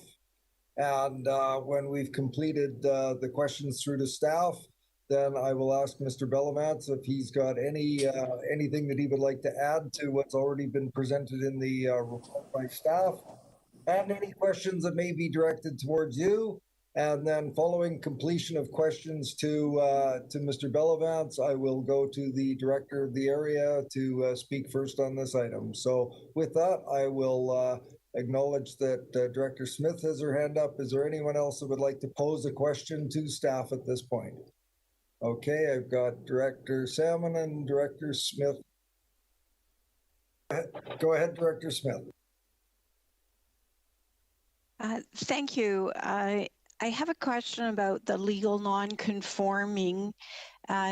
It's 38 recreation vehicles. Was the original campground 38 spots? And what is the difference between a campground and an RV or a recreation vehicle site? I was looking for bylaw 1250 and I couldn't, it wasn't attached. So I just was wondering about those two items. Thank you. Mr. Limshu. So there is correspondence in the file which demonstrates that the campground existed as early as 1985. And as I mentioned, through aerial photo, we were able to determine the area that had been used for a campground over that period of time. Now, depending on the time of year, the date, the number of actual physical camping units will vary from time to time. But in reviewing the file, it was determined that the best way to address this issue would be to delineate the area that has historically been used for campground and ensure that any upgrades are limited to just that already impacted area. With respect to your second question, RVs, tenting are typically considered temporary accommodation and are associated with campgrounds. As you know, there is the campsite bylaw, which talks about minimum areas for each campsite, setbacks, those sorts of things. And so when we were reviewing this application, it was reviewed in the context of not just complying with the DP guidelines, but also making sure that it would comply with the existing campground bylaw itself. Do you have a follow-up, Director Smith? Yes, in our inclusion, I didn't see bylaw 1250 for campgrounds, and so I wasn't familiar with it and the setbacks. But do you feel that the setbacks that are in that bylaw actually address the current RV vehicles with all their pop-outs and things like that? Mr. Limshu? The existing bylaw that's in place for campsites is fairly dated, and it probably requires an updating of some sort to reflect current needs and attitudes with respect to recreational vehicle camping. So that said, in looking at this application, those are things that we take into consideration. Is just not for the unit itself, but nowadays, RV campers have awnings that you can roll out and roll back in, and there's seating and so forth. So the idea is that the spacing is adequate to accommodate an RV today. Thank you. I'll go to Director Salmon and Director Acton on the list next. Yeah, thank you. So my question is also about the legal non-conforming, and it was very useful to have all the back documents on this file, but I just don't, a lot hinges on this legal non-conforming, or we're framing this as a development permit. And my question is how, I mean, the concrete pads were demolished, but, and my understanding is you can't just have something remove it and then try to bring it back as a legal non-conforming. Once it's removed, it's gone. So to that, yeah, so you're quite right, Director Salmon. The establishment of the legal nonconformance is actually key to this application, because without it, we could not pursue we could not entertain the development permit application. So once it was established that the existing campground use was legal nonconforming, and it became a development permit exercise. I think over the years, there's been a lot of work done on the property. I think the key here is that the use itself has not ceased to exist. They've been camping on the property, since, like I say, at least 1985. And so, if there was camping in the past and it ceased or stopped for a long period of time, we probably wouldn't be having this discussion about legal nonconformance. So part of the key is that the site had to continue to be used for camping purposes. Follow up? Yeah, but what's the evidence for that? I mean, looking back at the 2012 material, the CVRD position was it's once you've removed those pads, it's no longer legal non-conforming, and it's a done deal. So what was it? Did we get a new opinion, or what's happened to change that? Mr. Limshu? Yeah, the opinion relates to the fact that if the applicants can demonstrate that the use has continued over that period of time, then they could certainly demonstrate that there's been that it falls into the legal non-conforming category. The removal of pads and so forth over the years.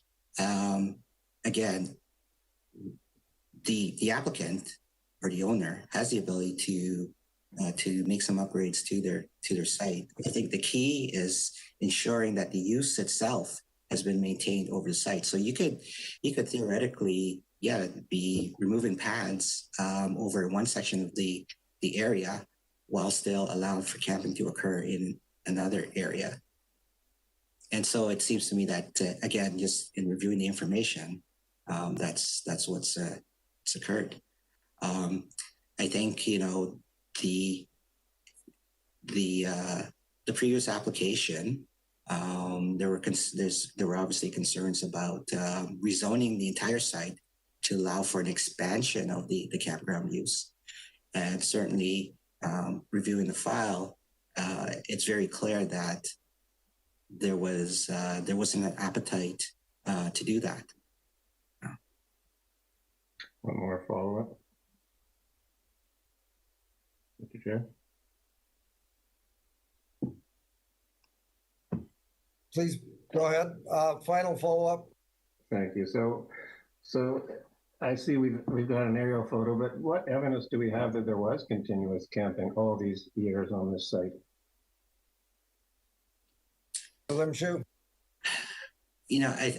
Again, it comes down to the information that we have in file. So there's obviously, as I mentioned, there's notation in the file about the use starting back in 1985.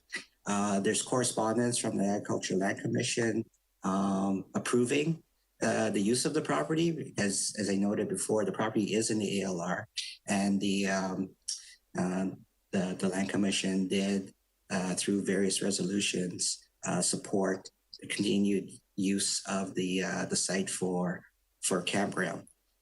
in the last correspondence dated 2017, the Land Commission provided a letter basically reconfirming that all the previous resolutions passed by the Land Commission were still in effect. And that letter actually states that they would support up to 43 campsites on the property. The application that's before us right now shows provision for 38 campsites. Thank you, Mr. Limshu. I'll go to Director Acton next. Thank you, Mr. Chair. I have a couple questions, but I'll stick with this one for now.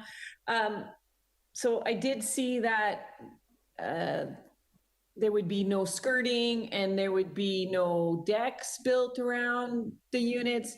How do we ensure that it doesn't turn into just a year-round residence for people? Mr. Limshu?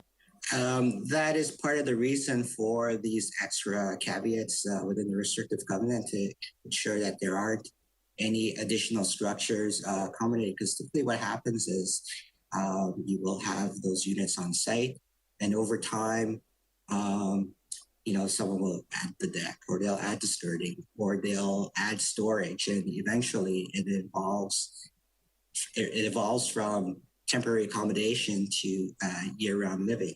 And so that was the whole purpose of these extra requirements, rather than just simply relying on, not more than 120 days within a calendar year.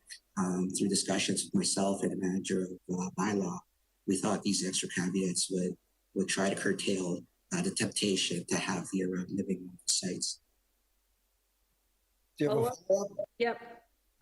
Thank you. So I know that I was participated in the charrette in Cowichan Bay, and there was lots of interest in creating recreational opportunities. But how do we? Is there a way that we can ensure that there's a certain percentage remains transient, or so that it doesn't just become a permanent summer home, or so that it is actually bringing people into the community and focusing on the tourism aspect?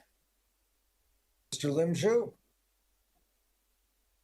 At this point in time, I'm not sure there's a silver bullet to completely address that issue.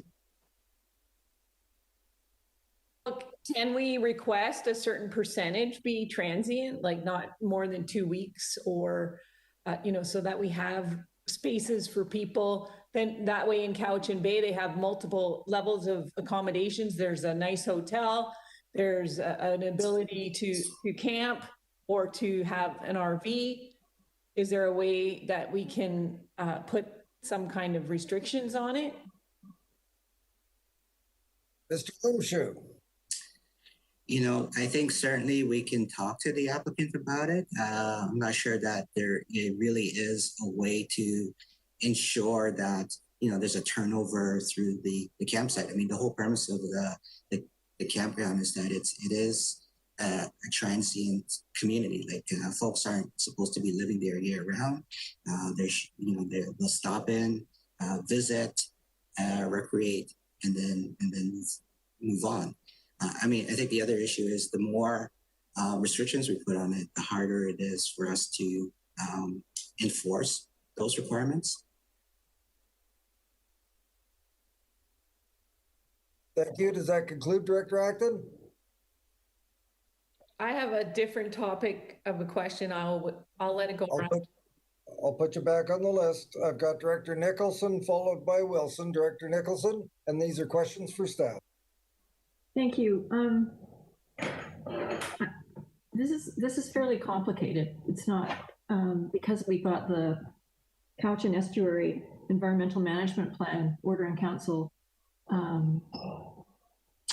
sort of on top of that. So from a process point of view, I am wondering, the committee that the Estuary Management Plan Committee looked at this and said that they required an archaeological assessment. And if this needs to go back to the minister ultimately for approval, why haven't we done that archaeological assessment? Because presumably they won't approve it without it. Mr. Lim Shu?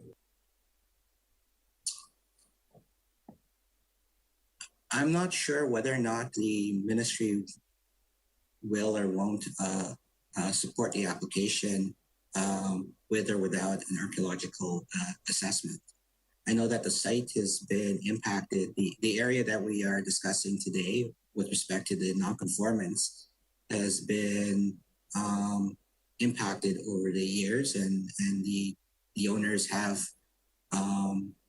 moved material onto the site and so forth. You know, I think certainly if this property was untouched or vacant, it would be, you know, a bigger concern. But the idea is to restrict the upgrade of the site to just those areas that have been historically impacted and used for campground over the last few years.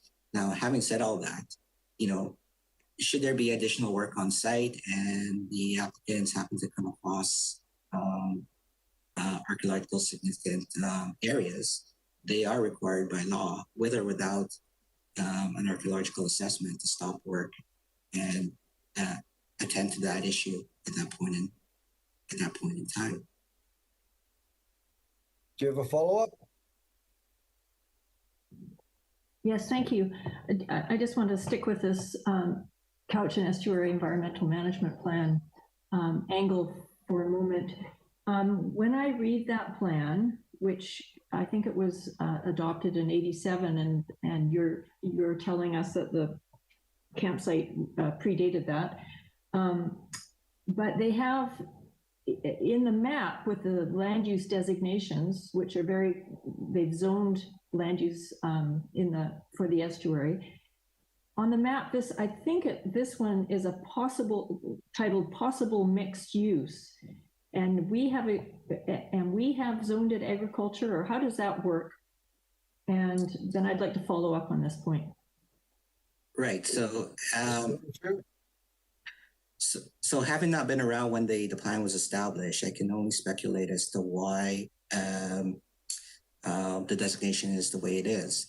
And generally speaking, it was probably because of the fact that there was an acknowledgement that the site was not being used for agricultural purposes. You know, I think the zoning corresponds with the fact that the land is within the agriculture land reserve. And certainly we do have throughout the valley lands that are zoned, that have a particular zone, but the uses of that property isn't necessarily aligning with what the zoning allows for. And that's what we're talking about in this case, where the site's been used as a campground, despite the fact that, you know, today the zoning is agricultural resource and it's in the ALR. You know, I think, you know, the comfort here is that the application has been referred to the Agricultural Land Commission, and the Land Commission has approved the use of the property for a campground, probably recognizing the use of the site, but also the fact that there really isn't a lot of agricultural value for the area of the property that's been historically used for the campground. Director Nicholson, your final follow-up, and if you have further questions, I'll put you back on the list. So please, sir, to staff. Oh, okay, so what I'm trying to grapple with this is the idea that the Estuary Management Plan Order in Council was put in place to stop further degradation of the estuary, in the hopes that we would work towards actually improving the health of the estuary. Right. So it's an order in council that kind of it's more than just a regular zoning kind of a deal here, and in that OIC document, it actually says that under possible mixed use, it says activities need to be compatible with whatever the designation is, in this case agriculture, and if they're not the primary designation, then they have to be you have to be temporary to make sure that they don't adversely affect the site's future use for agriculture in this case. So I am grappling with this notion of upgrading, which includes asphalt and permanent buildings and maybe a septic sewage treatment thing and so forth. It just doesn't seem to me to be in keeping with this order in council plan that speaks to trying to improve the estuary's health. And so could you explain to me how you reconcile that?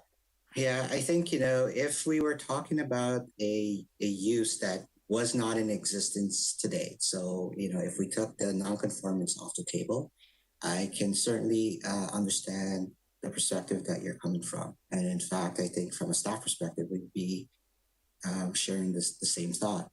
I guess the issue here is the fact that the land's been used for the campground. And so under the Local Government Act, the owner has the right to continue to use that land for the campground use, irrespective of the fact that the zoning does not permit it today, and that the lands are within the agricultural land reserve. Director Nicholson, would you like to go back on the list? Thank you. And I see Ms. Charolf has joined the screen here. I don't know if that's a recent development, but I'm going to go to her to see if she's got more to add to this point. Thank you, Mr. Chair. I just wanted to speak to the comment regarding the CEMP's committee's request for an archaeological overview assessment or archaeological plan. So that's not something that the CVRD would require. We have two separate processes that we're dealing with. You are dealing today with the development permit process. So what's within your authority is looking at the development permit guidelines and does the application comply with those guidelines? And if so, the board is obligated to proceed with issuance, and notably per Mr. Limshu's comment, could be subject to the approval of the minister. The CEMP committee has their own process and can request their own information from the applicant in order for the province to make a recommendation to the minister. And so I would say to try to kind of consider this in the context of it being a development permit application like any other development permit application, with the caveat that there is this other layer of provincial approval that is required. So hopefully that clarifies matters. Thank you, Ms. Charolf. I will go to Director Wilson next. Questions to staff. Thank you, Mr. Chair. And Mr. Charolf has partially answered the question that I was going to ask here anyway. And this is the order in council that Mr. Limshu brought up, which seemed to be kind of a late arrival. Could you just clarify for me what that order in council has said again? Because I thought I heard it said that if we approve this, then it would then have to go to the Ministry of Environment for approval on an environmental type of thing, or was that archaeological? Just clarify that for me, Mr. Limshu, if you could, and I might have a follow-up depending on the answer there. Thank you. Sure. So without reading out the entire order, to paraphrase, the order basically acknowledges that there is the environmental management plan for the Cochrane Estuary, and it talks about approving that plan. But it also then talks about no license, permits, or power under enactment shall be issued or exercised by or on behalf of any public officer without the approval of the minister for environment signing off on it. Yeah, and that's where I'm having a little bit of a problem here, is cart before the horses and all the rest of it. So we've got the catch-22 almost, where the ministry says in the order of council, you can't issue something unless we say you can. Yeah. And maybe I'm getting this the wrong way around, but we're trying to issue a development permit which is subject to something we should have had in the first place. Do you see what I'm getting at here? Yes. So yeah, so that's why I am, I made that that recommendation to amend the recommendation to the board to make it subject to approval from the minister. Now, the one thing I should add is that in reviewing all the information that was provided by the applicant, this application has actually gone before the ministry, and there is correspondence with respect to supporting what was being put on the table. Now, the issue for us is whether or not the approvals or the ministry has signed off on the proposal that's in front of you today. I do believe, and the agent, Mr. Belvas, can confirm this or not, that that the ministry did see one of the earlier plans, which talked about the development of the RV campsites. I think the big difference between what the ministry saw a few years back was basically the updates that have been made through discussions with the various committees. So that would be changes to the landscape plan, making sure the plant species are bird friendly, those sorts of things. But the actual layout of the RV sites hasn't really changed over the course of the time period that the application was originally submitted. Final follow-up, Mr. Chair. Please proceed. Yeah, and thereby hangs my predicament in as much that there's nothing which says we've done this and they've approved that, but we now have to go back to them and all the rest of it. So I understand a bit about making it a condition that the ministry approves it. I would much rather see the ministry approve it before we go ahead with this kind of thing here. But that's just, is it possible to get them to approve it first, or do we have to approve here now? Effectively, by making it subject to, that's what you are in fact saying, that you want to see the approval from the ministry prior to us going ahead and registering the development permit. So from your perspective, your review is going to be whether or not you agree with the staff report that the proposal that's before you complies with our DP guidelines. But that doesn't necessarily mean that it will automatically get registered. We won't register it until such time that we actually get confirmation from the ministry that they're on board with it as well. Well, I saw Ms. Terrell pop in and then she popped out again. So I will go to the next person on the list, which is Director Acton. Thank you, Mr. Chair. Yeah, I can understand that Director Nicholson brought this up. It was something I was going to question as well. I can understand ALR, some land could be used for a lot worse things than campgrounds, but I did notice that the suggestion was to pave the roads to the sites and then gravel on the actual site. And to that, I think Director Nicholson brought up as well that there could be a better way to handle the land that would have less impact on the estuary. So were there any other considerations, or does it have to be paved? And what about porous surfaces? Does that not get considered?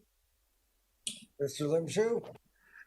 I think the applicant is probably best to answer that question, but in theory, yeah, we could look at a variety of materials for the paving. For the surface. I think, it comes down to maintenance and control of dust and so forth, for the convenience of the users of the campsite. Director Acton, would you like me to put you on the list in regards to the applicant? Okay, no, fair enough. I go to Director Nicholson and Director Salmon afterwards. So Director Nicholson, question to staff, please. Yeah, okay, so now I'm having a really hard time reconciling how this application could possibly meet the guidelines that we have in front of us, the permit guidelines. And in particular, I'm really concerned about, when I personally think that we are dealing with very outdated guidelines when we consider climate change and sea level rise and flooding, storm related flooding and so forth, particularly in a sensitive site like this, where we're really working hard to try and protect the environment and restore habitat. So I can't understand how this would fit into, I know we've been doing updated work on floodplain. I'm not quite sure how this would fit in with that and what the risk is from a stormwater flooding, sea level rise perspective, and whether in fact we're at a point where we can deal with this on a site-by-site basis when really we need to have a plan for the estuary before we go ahead with further development. And this definitely is further development. This is not just a simple, when I grew up, camping was in a tent, and this is not about that anymore. This is basically putting in all the infrastructure except the footings for a building. So I really am having trouble grappling with this one.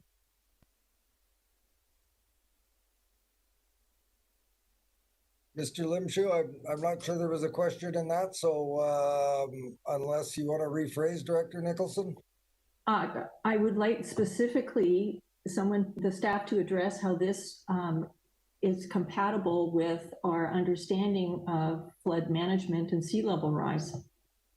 I see Ms. Chirelf has joined us again, so I'm gonna go to Mr. Limshu and then Ms. Chirelf after. Okay, I'll see if I'll take a stab at addressing Director Nicholson's comments. So yes, I'm not gonna disagree that perhaps our policies are outdated with respect to our guidelines. I mean, I think that's why we've recognized it as an organization. That's why we're going through the harmonization and the modernization process with our OCPs and zoning bylaws, But in fairness to the applicant, the guidelines that are in place today are the guidelines that we need to apply in terms of evaluating the project. As far as the concern around flooding, we do recognize that this area is potentially susceptible to flooding issues in the future. The material that's been provided indicates that the site has been raised, through a review of the existing flood mapping material available at the time that the reports were prepared. I think the other thing too that is that the RVs themselves are mobile. So the only structure that would be there permanently would be the service building for the laundry facilities and the washrooms, and then the caretaker's accommodation. And certainly with respect to the caretaker's accommodation, that structure will have to be designed and built to meet flood construction level as per the provincial requirements. Ms. Chirelf, you moved on my screen again. Did you have something to add? Thank you, Mr. Chair. So I think Mr. Limshu probably provided a portion of the response that I was going to provide, and I was simply going to sort of reiterate that because this is a development permit, what the committee is asked to consider is the development permit guidelines and whether the proposed development complies with the development permit guidelines that are in place within the existing official community plan. And so there may be other more recent information that you wish to consider. However, for the purpose of this exercise, you're limited to what's in the official community plan. Having said that, the Couch-Nestor Environmental Management Committee or the Minister of Environment could consider other information in rendering their decision through their separate process. Thank you, Ms. Chirelf. And I'd just like to remind everyone, we've got the applicant online who may be in a position to answer the questions that the directors may have. And at this point, I see only Director Salmon left for questions through to staff, and then we will ask the applicant if they have anything that they'd like to add. Director Salmon, go ahead. Yeah, thank you. It's a very troubling application, especially just considering the clear opposition of the Cowichan tribes we heard from earlier. I'll get back to that later, but just for the question for now, just to follow up on the flood possibilities here. I mean, this is, the Coxsila River runs right around the site. The sea level rise and the increased flows we've been seeing are right there. Can I just ask Mr. Winter, can you confirm what the elevation of the site is? Is it 1 meter? 1 meter above sea level? Is that what you're asking? Yeah. I just don't have that elevation off the top of my head. You know, like I say, I just want to reiterate the fact that, you know, any habitable structure that's built, so i.e. the caretaker suite, will have to be constructed to meet that flood construction elevation standard that's in play today. And will the CVRD's updated floodplain mapping, we've seen a draft of, will that come into play in this application? So I've shared our information, the latest and greatest information that we.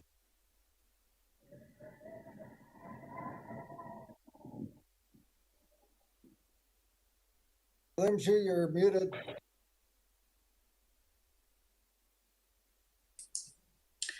Sorry about that. So I've shared the latest and greatest information that we have available to us with the consulting engineer for the applicant. And so, you know, with that in mind, to ensure that, you know, as they move forward with the construction, that the buildings are constructed in a manner that meets and that meets the flood construction requirements.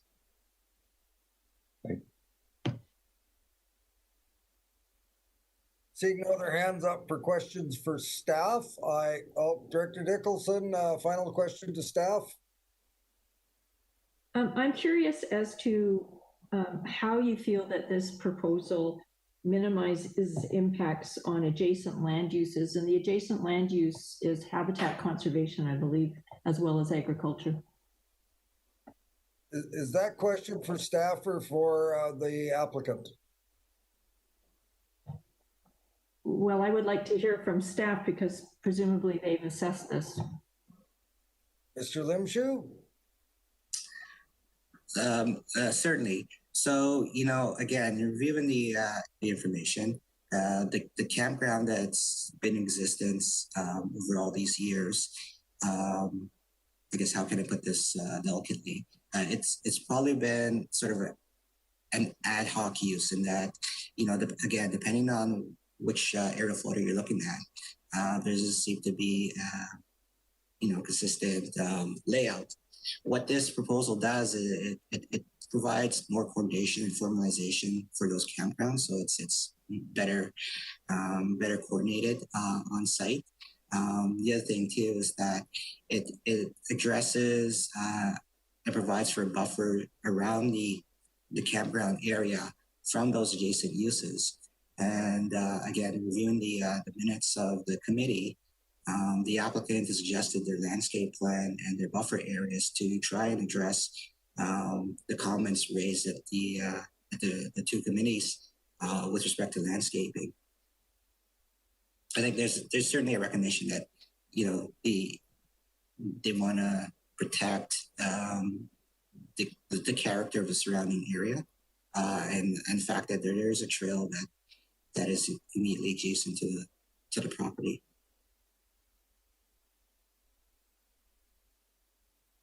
Okay, thank you. So seeing no further hands for questions for staff, I'm going to now invite Mr. Bellavance to provide any additional comment that he would like in regards to the staff report that's been presented, or if you would like to perhaps address any of the questions or comments or concerns that you've heard expressed by the committee today. I say the floor is yours. Oh, thank you. Good afternoon, everyone. I hope everyone is well today. So Yeah, this has been a very long process for this application. Ownership changed some years ago. The campground, as Mr. Limshu identified, has been in existence and paying property taxes at campground since 1985, continuous through to 1920, or I mean to 2020. There have been many times that the applicant and the previous owner have gone back to Agricultural Land Commission and to the Ministry of Environment and to the Deputy Minister, in fact, for the Coastal Resources and Emergency Planning Branch. And on each occasion, the applicant has received the thumbs up from those powers to be. So we have Ministry of Environment and the Coastal Resources signed here by the Deputy Minister on 2 occasions, 1989 and then on 1995. ALC in 2017 actually permitted a total of 43 campsites, tenting area, washroom facility, second dwelling, seasonal cabins, and a covered driving range. Well, that has all been deleted from the plan. What you see now is a really downsized plan, which is the 38 campsites with still accommodations for tenting. And we really believe that the users of this campsite will in fact enjoy the bird sanctuary next door, although the new screening requirements that we have agreed to are going to really make it difficult to see that property from this property, but there's other ways to get to do that. I'd also like to comment on the actual soils conditions itself. I think this is reclaimed land. Originally, the first owner brought hog fuel in and then put organics on top of the hog fuel. And then the second owner removed the hog fuel to improve the soil conditions with free draining rock and then crush on top and brought it a meter above floodplain datum right now, the current datum. And so that is the condition of the site. And in a white brush stroke here, the conditions that we have met previously for ALC and Ministry of Environment. So it's been in existence and it's been in process for many, many years. We would just like to be able to move forward and complete the upgrades to this lovely campground so that the users in the area and for visitors and guests alike can take advantage of what's there. It in fact meets what we believe to be some earlier responses from CRV where they're looking for campgrounds like this that have low impact on the environment. And I would tell you that this does have low impact on the environment. And if permeability for a closure material on a roadway is of question too, there's nothing to say that we wouldn't adopt that in our process to make sure that reinfiltration of groundwater is 100% successful for the site. And as I said, we have free draining rock. All the sub-X now is free draining rock. And I want to quote, the committee has determined, this is from Richard Dowland, the Deputy Minister, and he originally issued in 1989 and then issued again in 1995. He said, the committee has determined that the proposal is consistent with the area designations for the plan and will not result in significant degradation of environmental impact on the Cowichan estuary. So we've done our diligence here. Tim and I spent 60 days compiling every communications from all stakeholders from 1985 up until a couple of weeks ago, I think, when we issued it to Mr. Limshu. He has it on file as well. So I'm certainly open to any questions that any of the directors may have. Thank you. I have first Director Acton and then Director Salmon. Is there anyone else that would like to be put on the list for questions to the applicant? Go ahead, Yes, hello. Hi, Mr. Bellavance. So are you just the agent or are you the owner? No, I'm just the agent, Director Acton. Can you tell us who owns this property now, since it sounds like there's been several owners? There's only been 2 owners to our knowledge. The original owner was 1985, and then there was a transfer of ownership around, I believe, 2015, 2013, and it is now owned by a numbered company. Oh, sorry, the transfer property is, we've got all the facts here in front of us, so I won't rely on my terrible memory. The transfer of ownership was 2011. So Morgan Maples Holdings is the current ownership as a DBA, but it's a BC Ltd. That conclude your questions, Director Acton? Director Salmon? Yeah, thank you. And Mr. Belmez, I do appreciate all your documents. So it was indeed very useful to have all those. Given that so much of this hinges on the legal non-conforming and this continuous use as a campground over many years, despite the concrete pads being removed and the electrical removed and a bunch of fill, is there any more evidence you have? Do you have receipts, tax return, financial statements beyond one aerial photo? There's many years of continuous use required here. And so not all of the concrete pads have been removed. To our knowledge, in our chronological summary, we found 8 of them had been removed.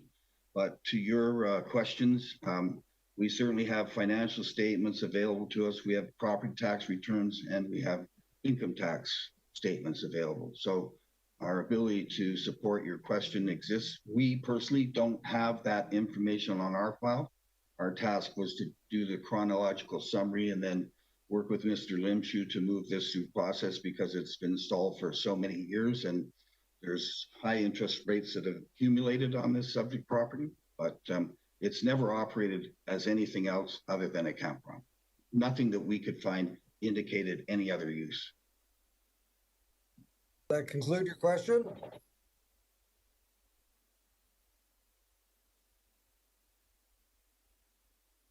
Does that conclude your question, Director Salmon?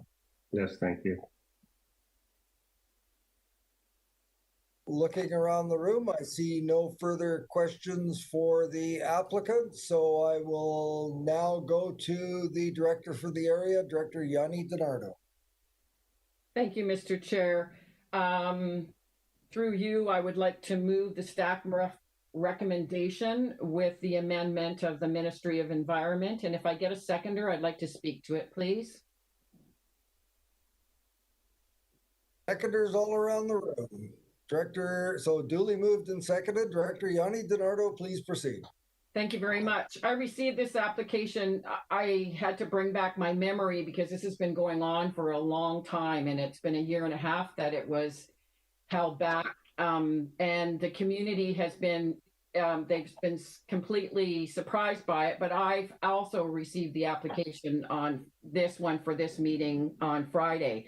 But I had to refresh my memory, and this has been going on for a long time, and I've been with all of the APCs on this. I understand the grandfathering, this scarred piece of land as well, and the hog fuel, the knotweed, the invasives, as well as the gravel dumped on top. I think in Cowichan Bay, I think I know every single inch of Cowichan Bay of all the years that I have been on parks and been the area director. So, you know, economic development, tourism, and the charrette, I think it's really important that this piece of property gets on the Joint Utility Board, which is in the Cowichan Estuary Management Committee's referral as well. It's important to improve the health of the estuary. And with that, I think that we have this report has complied to the guidelines, which we have now had moved in second, and I encourage my fellow directors to also agree with this as well. Thank you. So I look to the room. I've got I'll go to Director Nicholson and then Director Salmon. So Director Nicholson, please proceed. I can't support this. I think over the last 35 years, the environment has changed considerably, and decisions that maybe the Minister of Environment made 25 years ago would need to be tested again.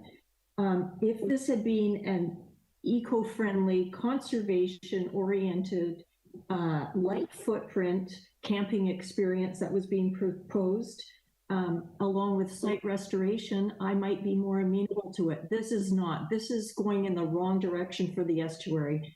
And I cannot understand how this meets the development permit guidelines that we have in front of us. Thank you. Go to Director Salmon. Yeah, thank you. So just to review, we've heard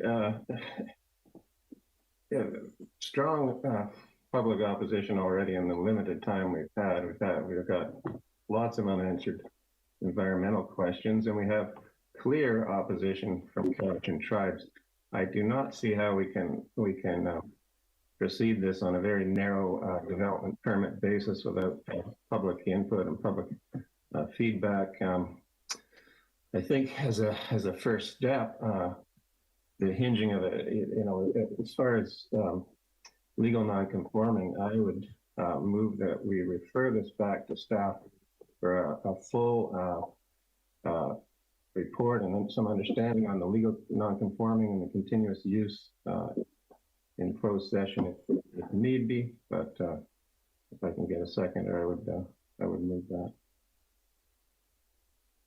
Duly moved and seconded. On the propriety of referral, Director Yanni DiNardo. Once again, that our development permit guidelines by law with local government, this complies. So this is what we were tasked to do from the staff report. What will a referral, I mean, Ministry of Environment is the amendment on this, so that will send it there. But I don't see what a referral is going to do for staff. This has been a year and a half sitting on someone's desks already. So this needs to be moved forward in one way or other. And this is the way that our laws and our governance gives us the opportunity. And we've now added the Ministry of Environment on this as well. So I would like to encourage my fellow directors to not send this back for a referral. Thank you, Director Yanni DiNardo. And I'll go to Director Acton, and please don't re-litigate the merits of the file. This is on the propriety of referral, please.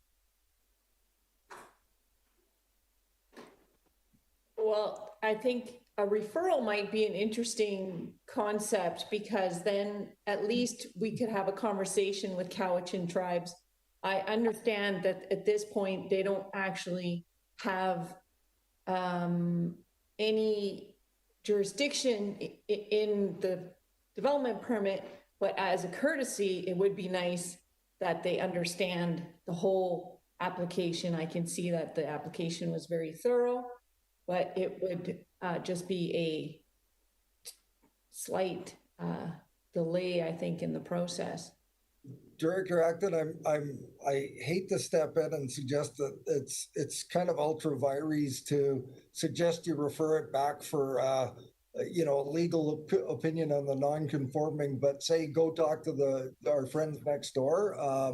I think that there's a fairly narrow scope that's been suggested for a referral, and unless there's no other discussion on the matter, I think it's time to call the vote on the recommended referral motion.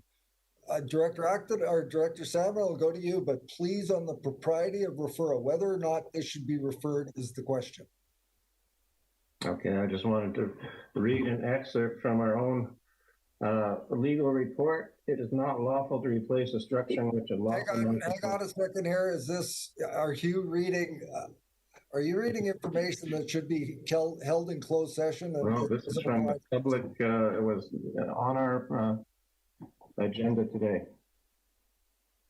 The point is that we have not, this is not like firmly established without any legal doubt that this is legal non-conforming. Well, okay, so you've put a referral motion forward. The staff have made their position known. Director Kuhn, I will go to you on the propriety of referral, but not a relitigation of the file. Director Kuhn. In my opinion, a referral is not going to do anything but delay this whole process. The application, the way it is written, is straightforward, and I think to refer it back would just be another excuse for some of us not to make a decision. That's all this is, and I'm not in favor of a referral. Thank you, Director Kuhn. I want to now test that. I'm sorry, I might have cut you off, Director Salmon. I'll go to you to conclude on the propriety of the referral motion, please. I think I've made my point.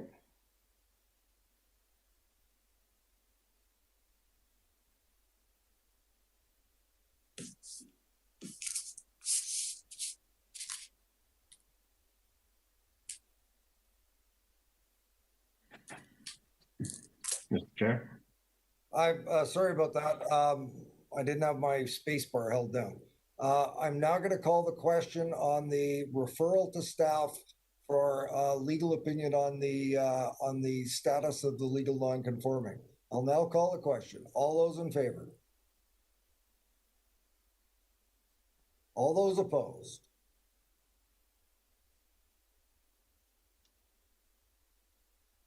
Hands up. I don't know why my video went away. We have 1, 2, 3, 4, 5, 6. The referral motion is defeated.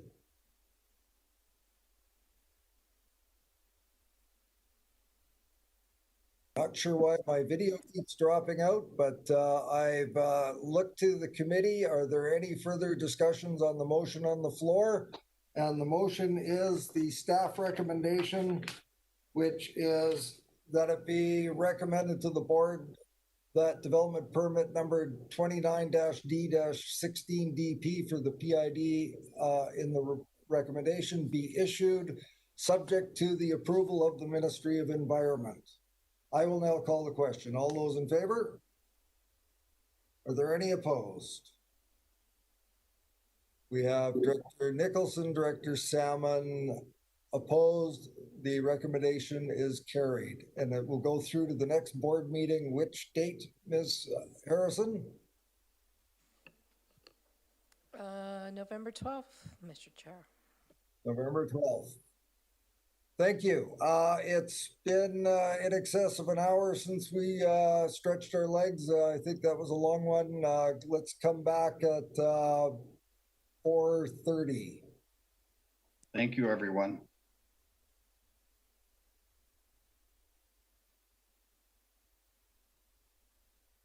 Mr. Chair, we are not yet live.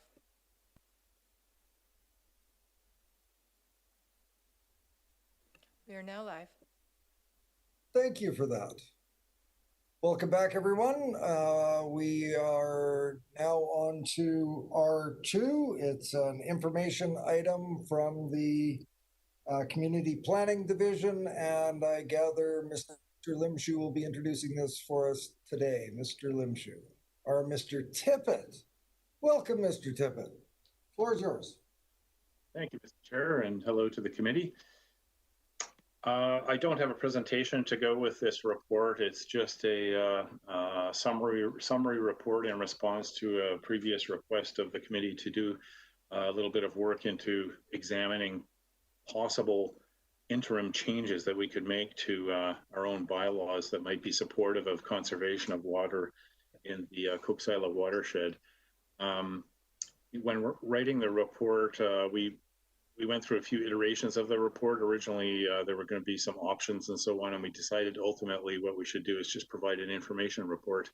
And essentially what it's saying, if you read through it, is that to do the best justice to the analysis that needs to be done to back up any interim changes to our existing bylaws in support of water conservation, a fair bit of research is needed, and that's why we're recommending, or not really recommending, but it's implied in the report that we really should look at that in the modernization project. However, I spoke with Director Nicholson yesterday, and she might be proposing to the committee, I don't know, some option other than that. So if that comes up, then I'm certainly able to discuss possible options other than just this information. I'll just leave it at that, but I should quickly just touch on the actual content as well. I guess the fundamental aspect of the report indicates that the watershed is largely composed of lands that the regional district itself doesn't have direct control over in terms of land use. So the forest lands, the agricultural lands where we have only partial land use control. And at first blush, it looks like there's a fairly limited scope for us to make a significant impact in water conservation. Now, having said that, that's sort of the scientific side of it. We haven't gone into great depth to examine that in more detail. We could do that. It would take some staff effort to actually do some GIS work and so forth. However, there's the other side of it too, which is, you know, to be supportive of what Callie was talking about when she did the presentation from the province, you know, about general conservation initiatives. You know, maybe there's some value in making some gesture, even if it's in a relative way, a token gesture. However, the information's quite general in the report, so I'll leave it at that. And if there are any questions, I'll try to answer those if they may come up. So I've got questions through to Mr. Tippett. I've got Director Kuhn to begin, and anyone else want to go on the list? Director Yanni DiNardo and Acton. Director.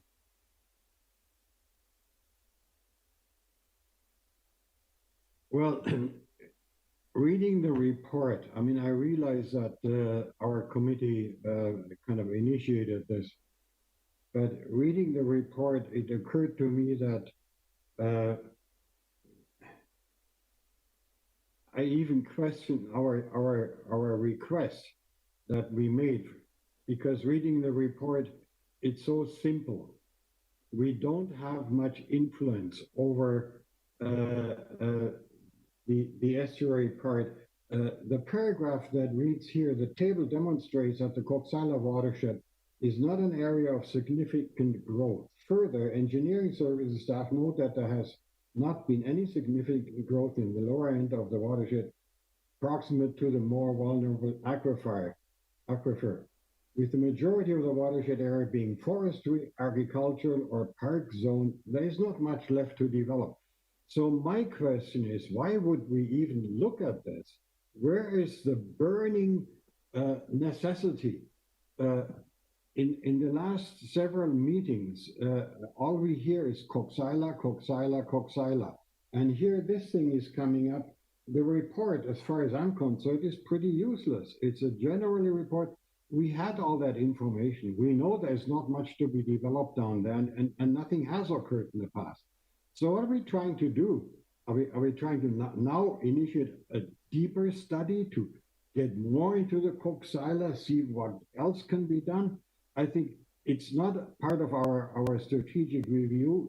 It's one more report that wasn't foreseen, that was requested, and it takes up an awful lot of staff time. In the meantime, applications get held up. I am just cheesed off at this whole process. I just don't like it. And I would like to just stay away from this. If there is an opportunity for us to really change something, yes, I'm all in favor of that. But this makes it pretty clear. There is not very much we can do. And to spend an incredible amount of staff time to even dig further into this, I think it would be just a waste of time. Anyway, that's my opinion. Well, I did hear a question in there earlier. I'm wondering if Mr. Tippett gleaned a question out of there too. I think it was the effectiveness and the impact that we can have in regards to future growth in electoral area E. So would you, any comment? Mr. Chair, thank you. Yes, I mean, I think in discussing this, the general manager and myself, we went back and forth on it a bit, and based on what Director Kuhn was just saying now, I think that was our general conclusion. It didn't appear that there was some significant impact that we could make in the short term without getting into a lot of additional research, which we're normally going to be doing as part of the modernization anyway. But and that's why it ended up being just for information item as opposed to having options and a recommendation for some sort of action.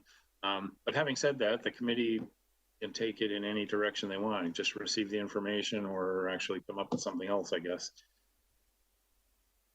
Thank you, Mr. Tippett. I've got Director Yanni DiNardo, Acton.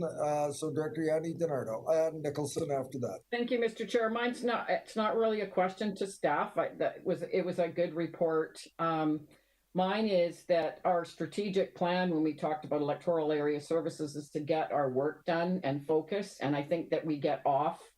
There's other committees that are working on the Coxsala. I think the Ministry of Environment, the presentation we had, what I gleaned from the Ministry of Environment was a lot of the wells that also, the loophole was not only drawing from the Coxsala, the farmers and the community, but it was the wells that were drilled had a huge impact directly correlated to the river.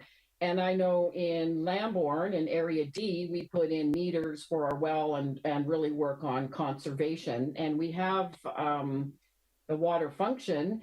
And for example, the last application was 1.5 years on somebody's desk. So we really need to focus and really be strategic, which we tried to be with our electoral area services plan, like, you know, our strategic plan. So I really think it's very valuable. I've always said the poor Coxsila, but it's being worked on in other ways. It shouldn't be coming here to take up staff time. Thank you, Director Yanni Donardo. I've got Director Acton, Nicholson, and myself on the list. Go ahead, Director Acton. Thank you, Mr. Chair.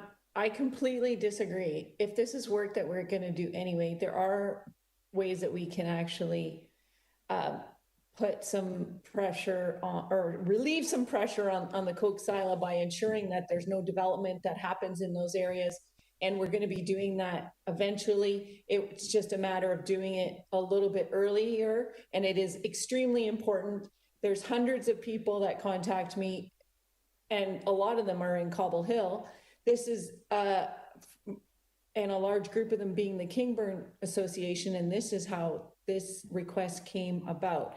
So it's not just a concern to a few people. These are hundreds of people are very concerned about this. This is like, this is our duty to actually represent the community here. And this is something that is extremely important. I looked everybody to, this is work that's eventually going to be done. This way we ensure that it gets done.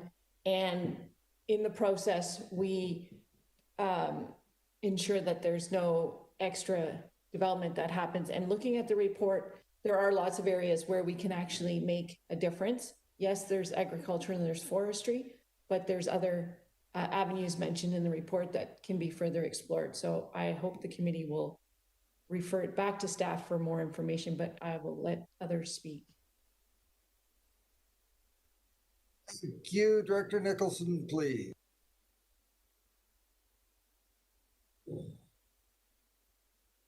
Thank you. I agree completely with Sierra.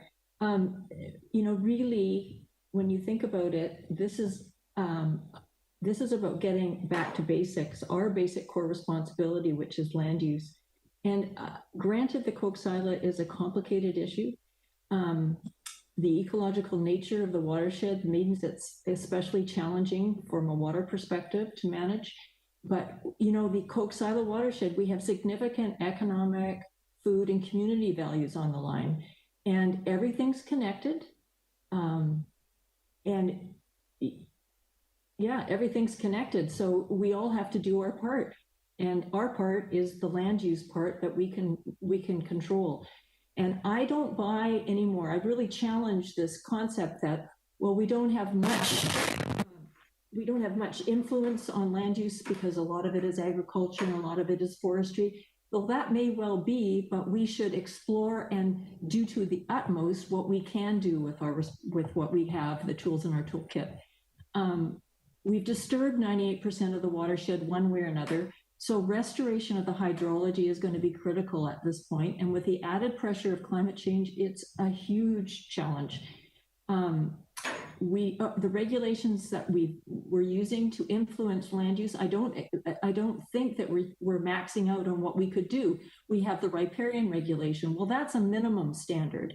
And certainly the province put that in place with the expectation that local governments would go above and beyond that where they needed to. We aren't protecting the aquifers.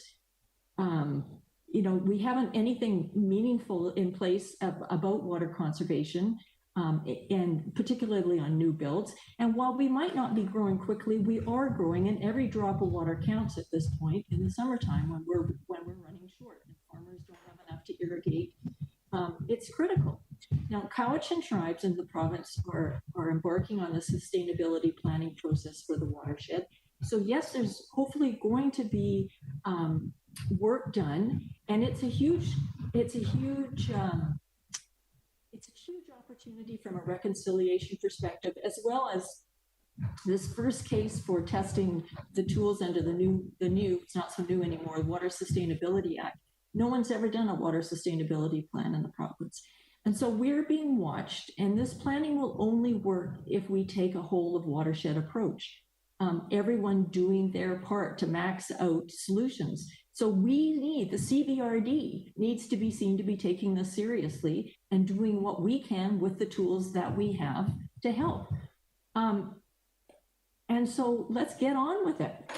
You know, lobbing it off to the modernization process to 2 years down the road, that's fine, then it'll be taken care of. But I think if we got going on this, it would provide a great opportunity to learn how we can put this kind of use our tools, max out our tools in a better way in other watersheds that are going to be following with these kind of issues.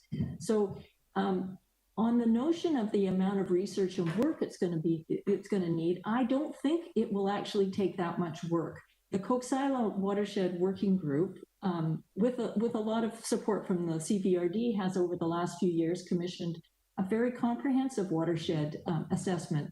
And I think that could form a lot of the basis for putting in place some new regulations. And I really think we should get on with it. And I'd like to make a motion to that point when we're ready. Thank you, Director Nicholson. I've got myself, Director, I will put Director Salmon before Yanni DiNardo because she's already spoken. So it's a really, pretty good report and a lot of information contained in there. And where I'm struggling is that it says right in the resolution that triggered this, that pending results of the watershed study, and I'm assuming that that's the joint provincial Cowichan Tribe study, and we're also in the midst of our harmonized OCP and modernized OCP. So, when I consider as an area director, I had an OCP that was basically in the can, ready to go. All we had to do was give it readings and proceed.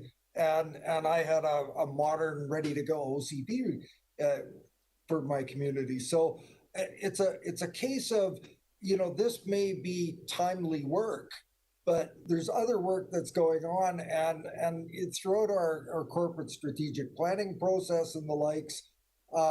Unless I'm mistaken, I hadn't seen how this had risen to the top of our priority list or near the top of our priority list, and hence the kind of action that it got. So, I'm prepared to support Director Nicholson in moving the ball forward in key initiatives in our area, but I don't think I was expecting the extent of report and the commitment that was put to this in the broad scheme of things for not only the community services department, but the regular planning department. So that's where I'm struggling. It's dependent on other work that's being done.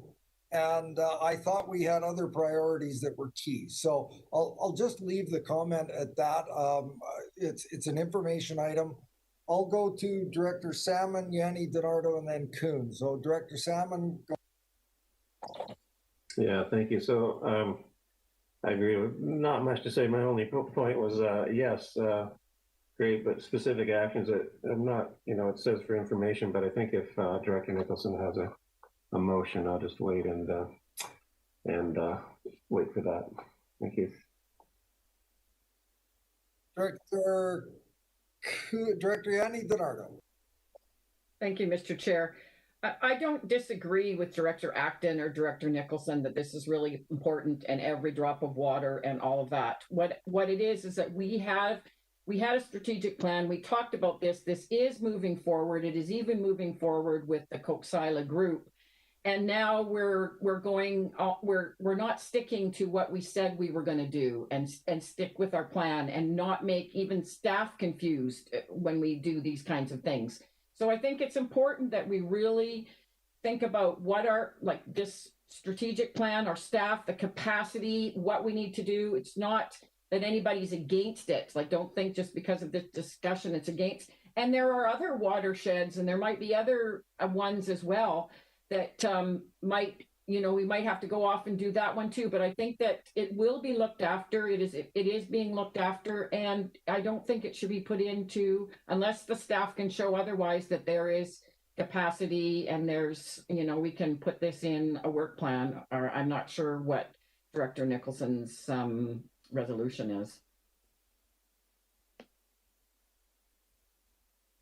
I think that was in the form of a question, but I'm not sure who's going to take it. So Ms. Trelf, Mr. Tippett, how does this look in the way of the overall department work plan and work that we have on our plate already? Mr. Chair, it's certainly relevant to the work plan. It's something, as I indicated in the report, that we would normally be doing in the modernization. Regarding the amount of research that we're proposing would be helpful before appearing back before the committee with a package of amendments to zoning, for example. The research would be in relation to how many suites are there already on lands in the watershed, how many more suites could be created, should we stop allowing suites in that area? Similarly with respect to subdivision, there's not a lot of subdivision potential, but we want to maybe have some estimate of, okay, it will prevent the creation of 40 lots, or maybe even stimulate it, ironically, because sometimes when, because we have to advertise in public notices or hearings that we're proposing to raise a minimum lot size, for example, it actually precipitates applications, which is ironic. So we wanted to explore that in more depth, and also we'd have to work with building division on that as well to look at who has permits for suites and that sort of thing. So I mean, it's not a huge amount of work, but it would be it would probably put some of our other work back a bit. It would be taxing on GIS in particular. Thank you, Mr. Tippett. I've got Director Salmon, and then I'm going to bump Director Smith in front of. Well, I was in the between. No, you're in there, but you've already spoken, Director Kuhn, so I'm going to put Director Smith in there. So, Director Salmon, go ahead. No, I'll pass. Director Smith, then Yanni DiNardo, then Kuhn. So, I think we're all concerned about our watersheds. If we focus on just one, then others feel that their areas are falling off the list. I know that I can only speak basically quite in depth on the Saltaire water system and relying on Stocking Lake, and that we're now having the possibility that we won't be able to increase our development because of the lack of water, and that has us concerned. And hearing that one area might also be looking at having a study done that's going to look at suites and look at different things, so then you start saying, well, gee, that sounds really good for my area too. And I think that's where we were going with our MOCP, is trying to figure out how much water is available, the types of development that we have currently zoned, and then whether we have the sustainability to increase development in specific areas. I really felt that's where we were headed this morning when we were saying that we were moving our bylaws along for the MOCP. And to me, we even voted not to just do the first reading. We voted to do the 2 readings and then move along. So I think every time we divide things out, it fractures the motion that we're moving in, and we keep fracturing ourselves with let's run off and do this or let's run off and do that. But we need to keep our focus. We did a strategic plan. That was a huge thing. It was a huge priority to remain our focus on moving it along. Reading the report, it says that there's a provincial and a Cowichan tribes report coming. Maybe that's going to be of interest to us, and we should wait until that comes along. But every time we stop and go off in another area, I think that we're only creating something that the communities are getting frustrated with. I mean, they're already frustrated with the speed that we're moving along at. So I know the Kokosala is definitely an area but I know that there's lots of other areas that are having water issues too. So we need to stay together and work on this as a group for everyone's area. I don't know that I had a question. I just had a bit of a talk. Thank you. Thank you for your comments, Director Smith. I'm going to Director Kuhn, then I'm going to go to Director Yanni DiNardo, because according to my, oh, you're good. And then, so I'll go to Director Kuhn, then Director Acton, then I'll go back to the Director for the area of concern. Director Kuhn. Yeah, I feel we should move away from individual requests by area directors. There have been several reports written lately that are pretty large. There was a pretty large amount of research done, of work done by staff, and I think we should move away from that. I mean, any one of us could come up and, well, this is really important. I want to have a report done on the Cottonwood Creek. Well, it dries out in the summer. I have concerns about this. Let's get a study done. Well, it's, you know, we're going to have to be a little bit more choosy as to what we want to do. And every one of the reports that gets done at the whim of one director takes work away from the rest of us, because somebody has to concentrate on that and do the work, and some other work is going to be left behind. There's no other way. I mean, the planning department is short-staffed as it is.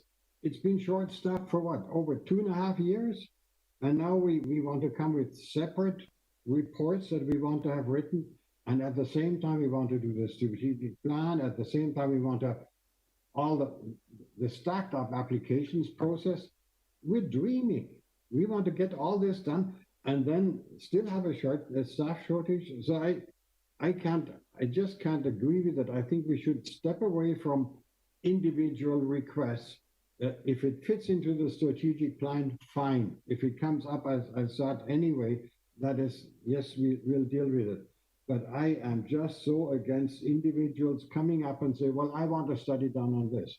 Well, I mean, it's so easy to request it. And we've been foolish enough to go along with all of these requests. We shouldn't. We should be concentrating on what we're planning to do, and it should fit into that plan. Unless there's a real, let's say, urgency or something. This Coxsila, that's not an urgency. It fits into the plan later on. Let's do it then. That's fine. Thank you. Thank you, Director Kuhn. I'm going to go to Director Wilson yet because he hasn't spoken on this issue. So go ahead, Director Wilson. Short and sweet, Mr. Chair. I am incredibly, I cannot say how truly disappointed I am in the comments just made by Director Kuhn. And I'm almost tempted to use those famous words, how dare you? But I wrote a detailed report.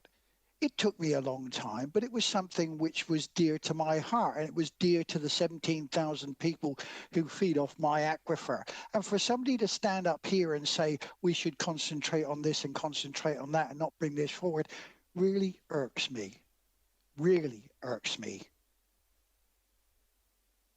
Thank you, Director Wilson. And we have Director Acton next. And remember, this is an information file only. And I was going to go to Director Nicholson next, but Director Acton, and then I'll go to Director Nicholson and see what her desire is. Director Acton. Thank you, Mr. Chair. Well, I can see that the will of the committee is likely not moving towards what Director Nicholson had in mind. But so my question for staff is,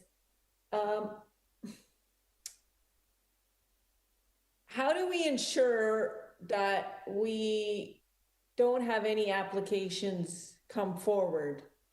Can staff just tell people, no, I think the will of the committee is their action? Because what I would like actually for this committee then to say is, let's not approve anything in the Coxsila until we've done our modernization. Or what could we do then? Is there maybe some advice from staff that we could do something that would ensure no rezonings, no development, no subdivisions. I already have been personally pressured by developers trying to develop the area and coming to me and saying that directors before me had interest in it. And so how do we just avoid all of that and get it on record that the Coke-Silo watershed is off limits until we do our modernization? Mr. Tippett's image popped up, and you seem to be willing to take that one on. I was actually going to go to Ms. Chirolf, but Mr. Tippett, if you would like to address Director Acton's question and concern. Thank you, Mr. Chair. First of all, we can't really, as the report I think briefly mentioned, do a moratorium on certain procedural things like, development permits that aren't directly related to water conservation. What's the other example? Subdivision, which is why I was referring to the research that we could possibly engage in if we were to do an interim step. We'd want to say, okay, what can we do to change the current regulations so that people can't apply to subdivide, for example, or do other things that we think might have a negative impact on the water. However, any discretionary approval, and that would certainly include a rezoning or even a development variance permit, is fair game for the board. And indeed, if the committee's desire is for staff to communicate this to prospective applicants, to tell them that be aware that Coke-Silo, or your application is in the Coke-Silo watershed, first of all, and secondly, our board has expressed a lot of reluctance to proceed with any additional development there. So, try and dissuade them from it. And of course, the board, if we did get such an application, would be free to say no to it. But as far as, subdivisions, there really isn't anything we can do short of downzoning. And that's part of the problem. It's not really a quick fix. We can't just flip a switch. We have to do a bunch of, a little bit of research at least to do a coherent job of that. Thank you, Mr. Tippett. So follow up, that's not exactly true though, because I was approached about a subdivision and I guess it would have been a rezoning and then the subdivision. So it was like, yeah, so they're still trying to dangle the carrot. But so did you say that it would be helpful if we had a standard statement that said we were not interested in looking at anything that was subjective? Mr. Chair, with your permission. Well, I was just going to jump in and you can follow up and this has sort of been a theme that's gone throughout the day is to some extent we are lawmakers and we make laws and the laws apply to everyone, an owner and landowners equally. And we can't be picking and choosing or selective as to what laws we want to enforce or not, or upgrade on a moment's notice. So it's a bit of a challenge in that the laws are on the books. And while we may want to change them due to, climate change pressures and GHGs and the likes, we have to entertain applications that are lawful under the laws that we have today. So I know that there was a time when there was an attempt to do a moratorium on the lakefront properties on Cowichan Lake. And the board was simply told you can't do that. Now, they ultimately ended up changing the minimum lot size to 200 acres or something, which essentially had the effect. But we have to be careful, and I noticed Mr. Tippett was choosing his words when he was describing what tools are available to us. So, Mr. Tippett, does that help? I hope. Yes, Mr. Chair. I don't think I can really add anything to that. Thanks.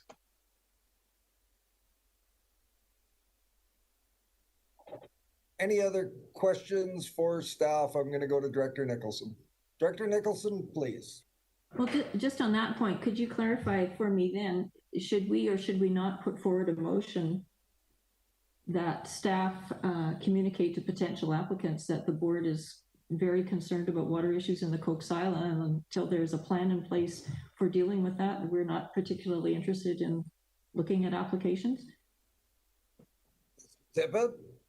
Mr. Chair, I don't think that's necessary to actually have a resolution of the committee. I mean, maybe one of our procedural people like Kathleen might have some thoughts on that. I think we already have heard of these concerns, and I think Frank's staff and Frank and I will be probably sharing that information with applicants without a resolution. And oh, there my camera cut out again, but I noticed that Ms. Harrison isn't jumping to the microphone to wade into this, so and I don't blame her. Director Wilson, go ahead. Yeah, Mr. Tippett has just actually answered the what I was going to say. We can't go around making resolutions that go fly in the face of the bylaws and the laws that we already have, and that's been explained more than once. Director Nicholson, I think staff have heard the tone and tenor of the conversation today, and it's not recommended that we put any official resolution in the books, but I think they've heard loud and clear what the thoughts are of committee. What is your pleasure? I would like to, I think, respond a little bit to some of what I've heard today, and I'm not. I think people. I think it's unfortunate that people think the Coxsila watershed is my watershed, but actually it touches on Area E, Area F, Area B, Area C, and Area D. So all those directors have a stake in how well the Coxsila watershed functions. And in fact, our job is to consider things regionally from a regional perspective. And you know, quite honestly, the Coxsila is in, I agree, probably all our watersheds have serious water issues that we ought to be looking at. We can't look at everything all at once. And when you're dealing with water, you have to take a watershed perspective, a whole watershed perspective. And the Coxsila just happens to be the watershed that's at the most critical stage first. It's in an emergency. And water, as we know, is absolutely essential. And I certainly don't want to be the person that sees, you know, important food producing farms go down the tube because we can't work with what we have to do the best we can. I am not asking for a study. And all I'm asking is that the Coxsila be treated as an emergency, which I believe it is. We need to get on with it. It's certainly relevant to the modernization work that we need to do anyway, and something has to happen first. And it's certainly relevant to our strategic plan. You could fit it in about 3 or 4 places. What I would like to move is that we refer this back to staff, and I'd also like to say that I think Mr. Tippett is very focused on one issue that we could regulate, which is related to density and number of people living in the Coxsila watershed. And yes, I agree that probably that doing what we can in that area is going to have a minimal impact on water. And probably it will take quite a lot of work, and that should be part of the modernization process in a more general way. But I believe there are things that we could do in other areas, like streamside protection things and spring protection, groundwater recharge things. I think there are other things that we could be regulating that we don't currently. And I would like staff to review options for putting in place as soon as possible stronger land use regulations to protect water in the Coxsila. And perhaps that looks like a Coxsila water protection bylaw, or maybe it's a development permit area. I don't know. That's not my expertise. But I do think we need to get on with looking at this for the Coxsila, because it's not something we're going to be able to do super quickly, because it might take a little bit of work. And it has to be done in conjunction with the modernization work that's underway. But I'd like it to get started. And so I'd like to make that motion.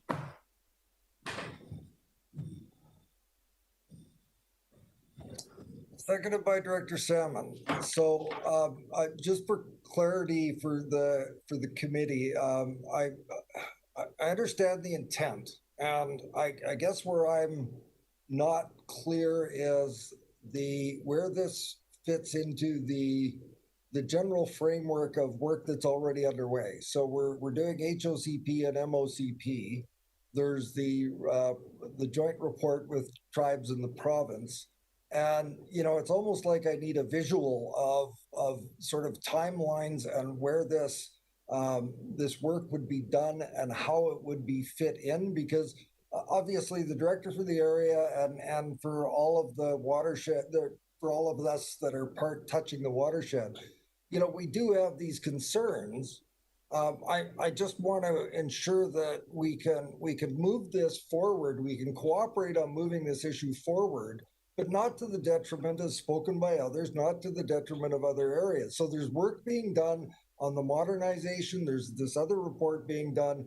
Is it possible for staff to give us some sort of visual representation or timeline as to where the resolution that Director Nicholson has put forward, where it would fit into the grand scheme of their work plan?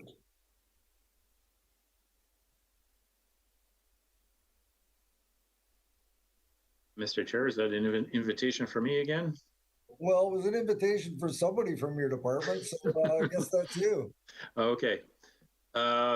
Yeah, I was going to say that I think the timeline that I can't remember who said it now. Somebody was saying it might be 2 years until you know, something resolves in this regard through the modernization project. I think that's possibly correct. I mean, you know, if it's not advanced on its own, I don't know if that answers the question. That's sort of the status quo, I guess. That's what we had been planning to do, is to wrap up all of these issues into modernization.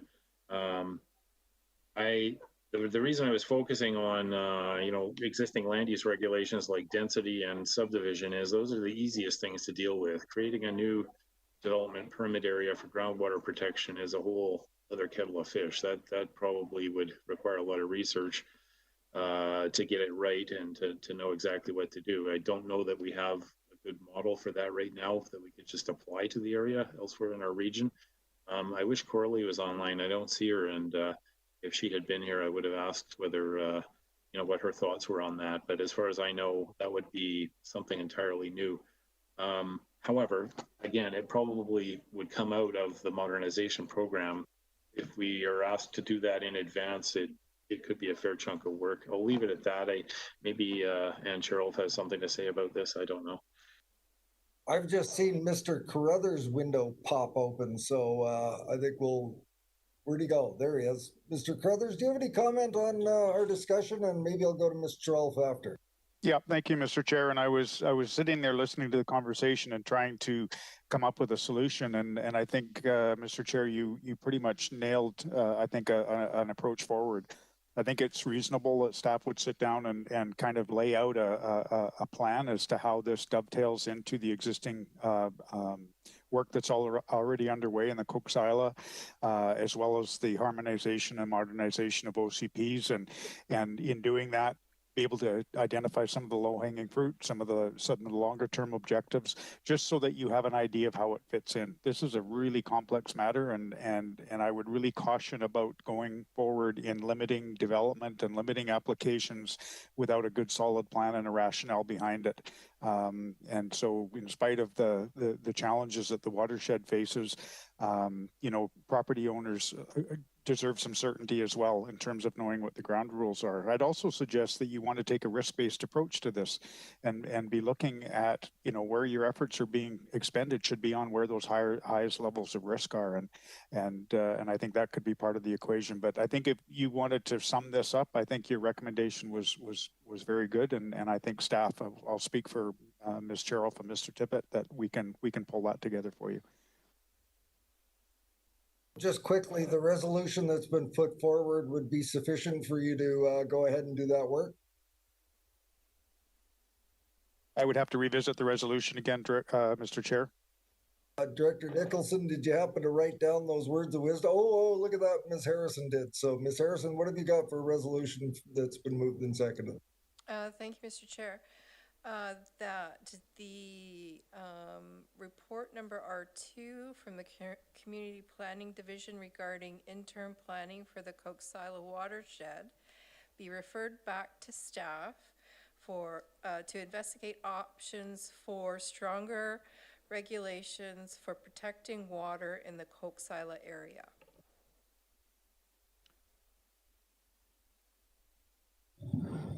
So I've got Director Nicholson putting up her hand. So Director Nicholson, go ahead. Will Mr. Carruthers and Ms. Terrell chew on that resolution? Good work, Kathleen, but you forgot as soon as possible.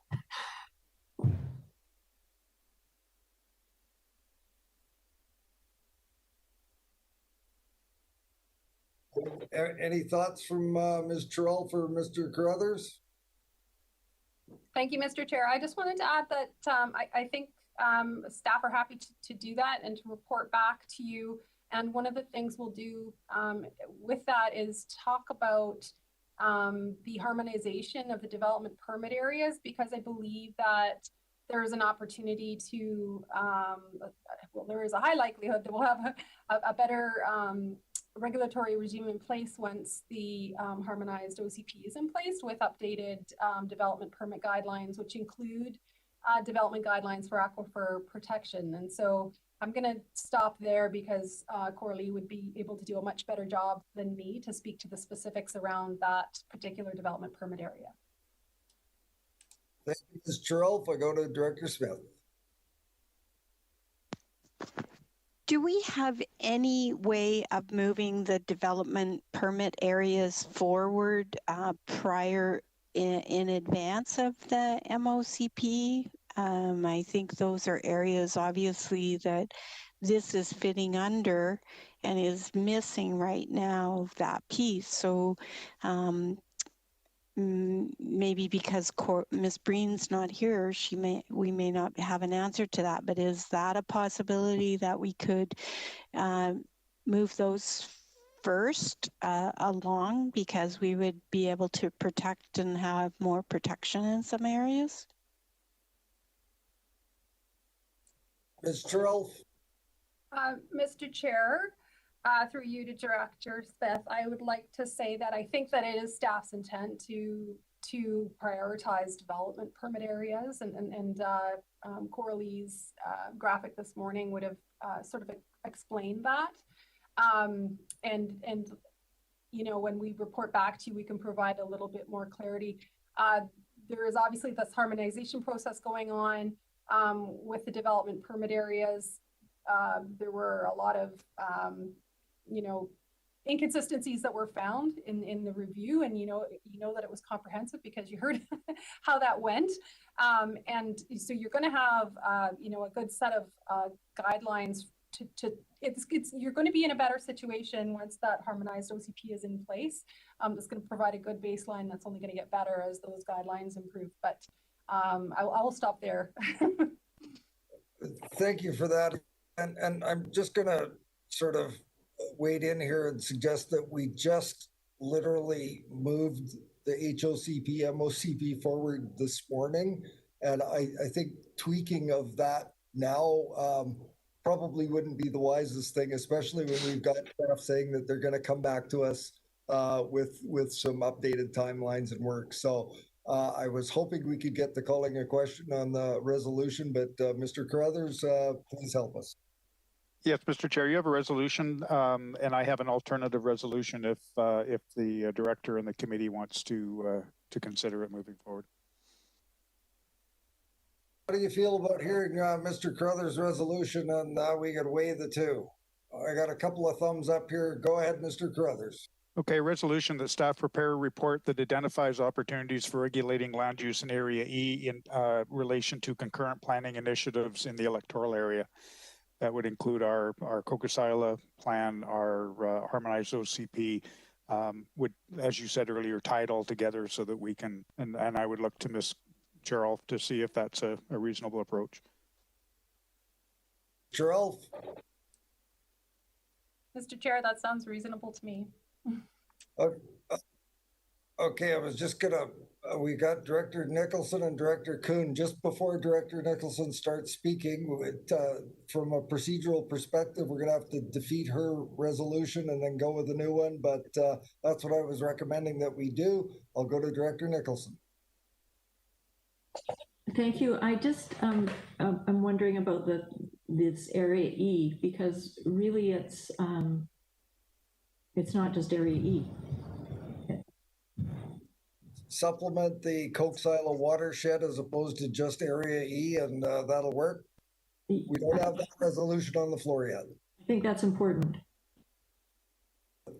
Thank you, Director Kuhn, to close. Okay, so what we have before us is a. How much effort would this whole undertaking take?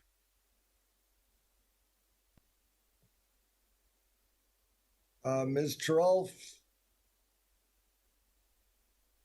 Yeah, Mr. Chair, I can't answer that question right now. This is going to take some discussion internally with other staff.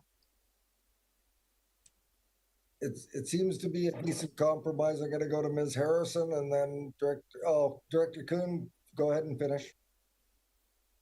Yeah, I made my point earlier. I would not like to spend an awful lot of time on this new effort. I would like to go with a strategic plan, just stick to it, and we've got it all settled there. There is no real urgency at the Coxsilo now. It's being blown up as far as I'm concerned. Thank you, and I think Mr. Carruthers' use of the word dovetail was very effective in this circumstance. Ms. Harrison. Thank you, Mr. Chair. Just a point of order. We don't have a seconder for Director Nicholson's motion. It was just moved. It wasn't seconded. No, it was seconded by Director Salmon.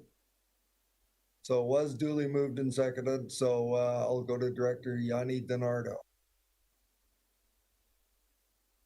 Thank you, Mr. Chair. I was looking at it a little more, Mr. Carruthers has had more detail. I would just want to see the layout of plan and the work that's underway. I just think that this might sort of pinhole us again. So I was looking at a more general, how it would fit in and where we would go sort of, so that I know that it needs to happen and I know that we were going to work on it, but I was looking for a guideline more or less. If I'm not mistaken, that was the intent of what Mr. Carruthers was planning. So I think for clarity, I think we should move to call the question on the resolution that was moved and seconded, and I would recommend defeat, and then we'll go back to the wording that Mr. Carruthers had prepared for us. So I will now call the question on the initial resolution from Director Nicholson. All those in favor? Those opposed? Motion's defeated. Mr. Carruthers, could you provide us with some wording for an alternate resolution? Sure, I'll give you a start, Mr. Chair, and I'll look to Director Nicholson or even Ms. Charles for some clarity. That staff prepare a report that describes opportunities for regulating land use in the Coxsilo watershed in relation to concurrent planning initiatives in the electoral area. And the reason that it's more specific is that the unique part of this is that there is a sustainability plan being undertaken for the Coxsilo as well. And so I think it's hard not to be specific to this particular area, and given the level of risk that we understand is facing the Coxsilo. That sounded pretty good to me. Does somebody want to move that resolution? Moved by Director Yanni DiNardo, seconded by Director Wilson. Any discussion on the motion, Director Nicholson? Could you just read that again, please? Yes, Mr. Chair, staff prepare a report that describes opportunities for regulating land use in the Coxsilo watershed in relation to concurrent planning initiatives in the electoral area. Director Nicholson? Okay, that's fine as long as in concurrent electoral areas, if it's plural. Yeah, I think we have the crux of that. Director Smith. I have concerns that we end up with a report that then all of a sudden that report requires more work, and then we're down another avenue. You know, we do have the MOCP. We are headed in that direction. We had a big discussion this morning regarding it. And so we create one report. So here we are today at this moment because of that report. Then we're going to get another report. And then from that report, we're going to have to make some more decisions. And in the meantime, staff hasn't been able to work on the MOCP. We are understaffed in our planning department. And so some of the people, I mean, are we going in the wrong direction? Report to report to report to report. I mean, I'm still wanting us all to work together and look after all the watersheds. I mean, we're in land use, and yet we've got a lot of water issues that belong under the drinking water and watershed protection. So are we in, I just have concerns about heading off to another report that's going to have another report and another report, and everything falls off the desk. Thank you. Mr. Carruthers, and I have a comment. Sure. And so, Mr. Chair, I don't believe that this is going to be an extensive report. I think what I would be asking Ms. Charles to do is to have Mr. Tippett and Ms. Breen sit down and look at the lay of the land in the Cocosila, look at the concurrent processes, the Cocosila sustainability study that's happening, the harmonized OCP, the modernized OCP, and how will those dove together, and what would be a rough timeline around making some legislative changes or some bylaw changes moving forward. You don't adjust land use regulations on the flip of a coin. I mean, you have to have rationale, you have to have work to support those decisions, and that work is underway. And so this will be a longer term view, is to say, given what's already happening on the ground, here's where we can be moving in the future and how we can influence the various planning processes. So I'm not expecting an extensive report. I'm expecting some really good thoughts from our senior planners around how we might be able to address arguably a very serious situation in the Cocosila, but not jumping ahead of ourselves and allowing some of these existing processes to play out. Director Smith? Well, after watching delegations or presentations regarding the groundwater in some of the areas in the south, we also have dire straits in those areas, and should those also be looking at their density and their subdivisions, and a report done on them too at the same time. So, you know, if we're doing it for the Cocosila and that is a dire situation, then we have dire situations with some of the groundwater in other areas in the south. So when we start dividing everything out, we're getting fragmented again, as I keep repeating. So I have concerns about just calling the Cocosila in dire straits, because I think there's other areas that are in dire straits also. So I've got myself on the list, and I'll go to Director Kuhn. Let's keep in mind this is an information report, and all of us had questions as to clarity as to where this fit in, where the other reports were, where we are in the OCP, how it fits into all of that. And yes, there's issues in the south. There's issues all around the region, but we're getting some specificity as to how this may or may not dovetail nicely, but it's going to inform us as a committee so that we both are looking at this with our eyes wide open, or we're all looking at this with our eyes wide open and deciding what the next course of action will be. And Ms. Charolf has already said that this will be a discussion amongst some of the senior managers as to where this will fit in the timeline. So I think we could probably move forward and trust our staff to bring back some guidance so that we all know what the next steps will be. I don't think this is going to trigger next steps. It's just going to provide us with the information so that we can make good decisions going forward. So with that, I'd like to get to calling the question on the resolution. Director Kuhn did put up his hand, but I was ready to call the question. Director Kuhn is waving me off, so I'm going to go to calling the question. All those in favor? Are there any opposed? 2 opposed, the motion carries. That'll go forward through to the board meeting on the 12th. How's everybody doing? Raring to go to the next item? Excellent. R3, Kerry Village Water System Extension. Who gets to take that one?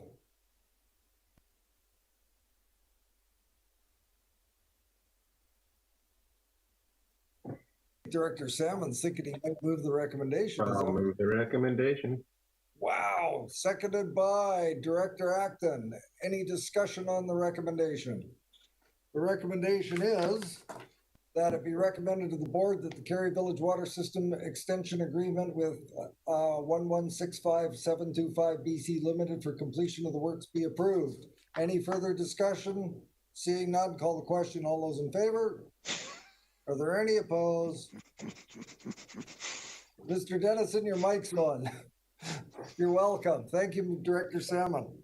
R4, Water Management Division, Critical Street Lighting, Area A, and for Trans-Canada Highway. This, I read the report. It might need a little bit of explanation. Is that you, Mr. Dennison? That would be I, Mr. Chairman. By the way, the attachments actually belong to R5 in this. Accidentally, they're attached to R4, but they should be in R5, just to clarify that. So this is a little bit of an unusual request for critical street lights. In this case, it's for 3 lights on Meadow Way, which is off the Trans-Canada Highway in the Malahat area. So what's unusual about it is that there's 2 businesses at the end of the road that have requested this. They're the only 2 landowners in the area, so there's nobody else involved. What they've cited is that there's dangerous embankments and no guardrail along the road. It is a public road, so they would like to see these lights in place so that there isn't the risk to their customers coming in at night. However, 3 lights would necessitate. We don't have that surplus currently in the Area A critical streetlight budget, so that would necessitate also an increase in the budget a little bit to cover off this expense. So the thing is unusual. Usually we have more of a community thing with regular residences. However, it does, it's a request. The only 2 involved that would be impacted, they've requested it. So it does meet the policy. Turn to the director for the area. Move the recommendation. Is there a second? Seconded by Director Wilson. Any discussion on the matter? Any questions for staff? Director Yanni DiNardo. So would all of the community would be paying for this because it's critical, even though it's for these 2 businesses? Yes, that's correct. The assumption kind of being, though, that the community may access these businesses and therefore drive up the road. And so anybody may be doing that, and their safety would be enhanced by the lights. Director Nicholson. So thank you. So why wouldn't, if the road is not safe, why wouldn't we ask the Ministry of Transportation to put up barriers or something first? Because usually lights are about people walking, and this doesn't sound to be that situation. No, Mr. Chairman, we could do that. I guess it's we don't have responsibility for the roads, but we could put a request. I would imagine they would have done that already to highways, but we could do that first. See what happens. Might suggest a subsequent resolution making or asking staff to reach out to Ministry of Transportation for safety improvements, but we currently have a resolution on the floor. Director Acton. Yeah, I guess I was concerned, do we really need 3 streetlights? And yes, the community's going to pay for it. And the ministry does have a budget for this kind of thing. And then sometimes they even take on the electricity bill as well. So I think it should be part of we should be going to them first, not after. I guess I'm curious if the director of the area has had conversations with our representative then, and do we actually need 3 streetlights there? Maybe just 1 would be sufficient. Did the landowners decided they needed 3? Because often, people assume they know what would be best, but if you don't have an engineer, like a traffic engineer look at it. So we happen to have an engineer on staff who's sitting there waiting to answer the question, and I think this one might fall under the category of our professional staff have made a recommendation to us. So would you please enlighten us, Mr. Dennison? Thank you, Mr. Chair. Well, the only thing I might say is that the way streetlights are now, the streetlights you get when you work with BC Hydro are directed downwards. That's the sort of thing we're wanting to see. Everybody's wanting to see now. So they don't have that same broad illumination effect of covering a wide area. In this case, I assume if you've got the embankment all the way along the road up. So at any point along the way, the risk would be the same as you're driving up this roadway. So to have the same level of safety, you would want to have streetlights at each location of the available poles that are there. If that's the thing we're agreeing to do, then 3 lights make sense. Gianni DiNardo. Thank you. I'm always interested in lights. I just wondered, can we amend the motion to say that we check with the ministry first, and if not, then go? Or do we need another motion? Well, I think a subsequent resolution would be fine, and that we, the staff, just don't act on it until they've made the inquiries. But I'll go to Mr. Dennison and see what his thoughts are. Thank you, Mr. Chair. We'd be delighted to take that as informal direction. We will be pleased to check in with Highways and see whatever we can sort out with them first. If we have the resolution in our back pocket, then we don't have to come back to you and go through the whole thing again. We can just then act on it if we need to. If we judge that if the directors support this idea, then we're enabled to do it. And if Highways doesn't have a better solution first, then we'll do that. I see lots of nodding around the room, and the director for the area is nodding. So are we in a position where we can call a question? Excellent. All those in favor? Are there any opposed? Motion carries. Next item, R5, Mr. Dennison again. Thank you, Mr. Chairman. Back to Electoral Area A for an even more unusual request on streetlights. So back in 2018, we had a request in the Kerry Village area for a critical streetlight. We had 13 owners in the area sign the petition form requesting this light, citing some worries and concerns they had in the area. So that was supported by the board, and the light was installed. Subsequent to that, we had a number of people complain about the street light and apparently keeping them up at night and that sort of thing. And after a while, they organized, and we got another petition now from 25 residents asking to remove the street light. And a number of these residents were actually closer to the light than the first 13 were, in general. Curiously, a couple of them signed both. So not sure what that means. Anyway, this has been on the books. At the time, we were directed to review our street lighting policy, which we did and brought back a little while ago. That was approved, and I'll remind the committee that the new policy states that that 2/3 of the homeowners in the immediate area of the light must sign the petition. So we have a higher standard now to ensure that we don't have this kind of thing happening. In the meantime, there's some consideration of irritating our partners at BC Hydro. They don't charge us for this other than the electricity, but hopefully this will be a one-off. We don't, I would not recommend that we bounce backwards and forwards, regularly. However, because of the strength of the request here, I would say, staff level, we're saying, okay, well, let's try and have that light removed in this circumstance. Gianni DiNardo. Thank you. Is there, like, that last one that went up was on a dead end street? It just, like, visually, if you went to see it, well, staff, besides the petition, will they be able to check it out first before they sign on to it, or they're just going to take the petition at its face, at its value? Like, is there anybody that's going to go and double check the place, the spot? You're saying in future applications? Yes, yes. I think we do need to be more thorough with that. We'll have one of our staff go out and check on it. There's this is one of those areas that are quite subjective, and what's far too much light for one person is far too little light for another, and it can be quite tricky to judge that.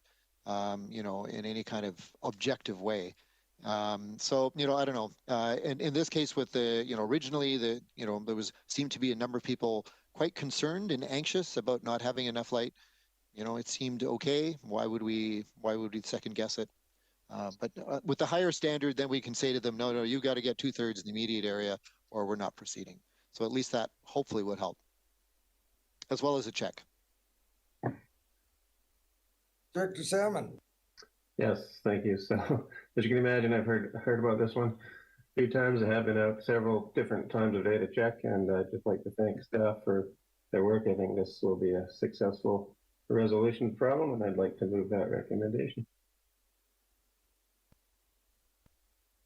Seconded by Director Wilson, and the recommendation is that it be recommended to the board that the street light on hydro pole with an ID number at 1045 Bourbon Road in Cary Village, Strata 1337, Mill Bay, as part of the critical street lighting area A service be removed, and that the operational costs associated with removing the street light be reflected in the 2021 budget for function 557, critical street lighting area A. Any further discussion on this item? Seeing none, call the question. All in favor? Are there any opposed? Unopposed, the motion carries. That'll go to the 12th. I believe that takes us to the end of reports. Ms. Harrison, any unfinished business? Thank you, Mr. Chair. There is none. No new business either, I gather. No, Mr. Chair.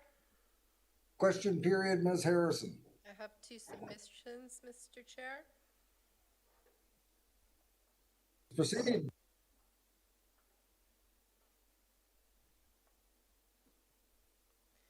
Thank you, Mr. Chair. The first submission is from Bernard Yearlink, and it reads, Dear Chair, why is environmental services not consulted when dealing with issues such as R1 and R3? I find it baffling that we have a Department of Environmental Services, and when issues such as building on floodplains and obtaining water from depleting aquifers, there is no consultation with CVRD individuals who have the expertise in these areas. Bernard Yearlink.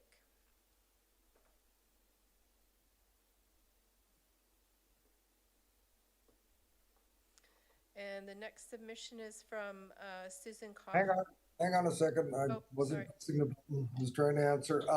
I can't speak to the specifics of the internal referral system in that in the case of R1, the staff prepared their report based on the guidelines in the development permit area, and they send their recommendation or their references to the various departments if that was included or not included. I know that that the Environmental Services Division has a very specific and narrow mandate that they work in and are consulted on. We can get further information as to whether that is a normal procedure. I will speak with Ms. Chirulf and ask about that process as it applies to development permits. And I would have to make inquiries too on R3, and I will respond to that at our next EASC meeting.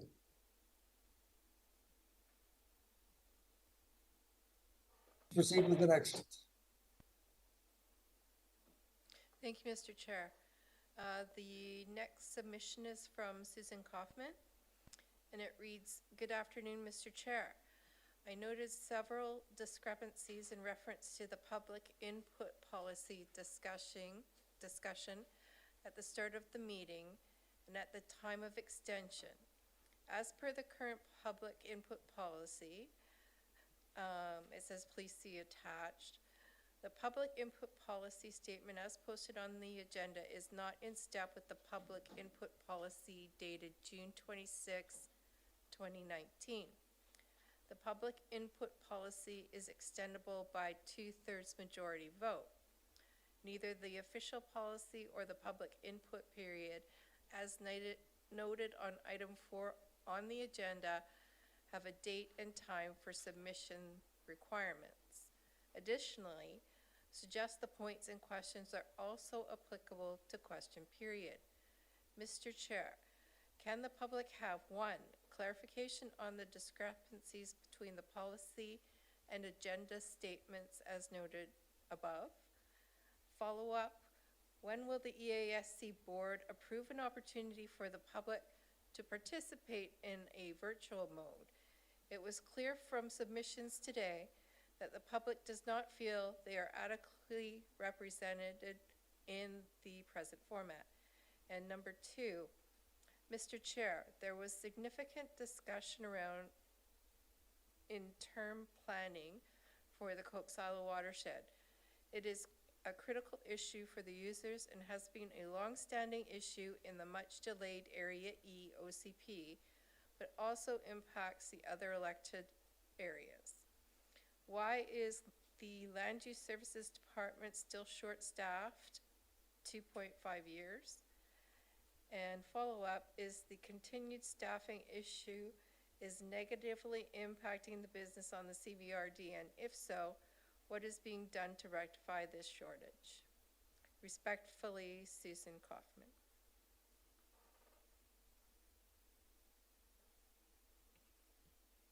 Ms. Kaufman for the question, and I'm a little confused about some of her references, and I did check with staff in advance of the meeting, and I thought I'd ask during the course of the meeting what the threshold was for extending the period, and if indeed it is 2/3, we went with half, and we did extend the public input period. We are, I know, and this is not a EASC or any other committee's policy, it's a board policy. And I do believe that there has been direction given by the board to have staff review both the public input and the question period policy. So that is underway, that review. And so at this point, I can't answer a question about when is the EASC going to approve a policy that will allow for public input in our virtual meetings. That will be a question for the board to determine. All of our policies flow from board policies, and all of the directors sitting at the table here will have an opportunity to provide input when we have that debate discussion when the report comes back. There's also a question that, that was her follow-up was, when will the EASC and board provide the policy?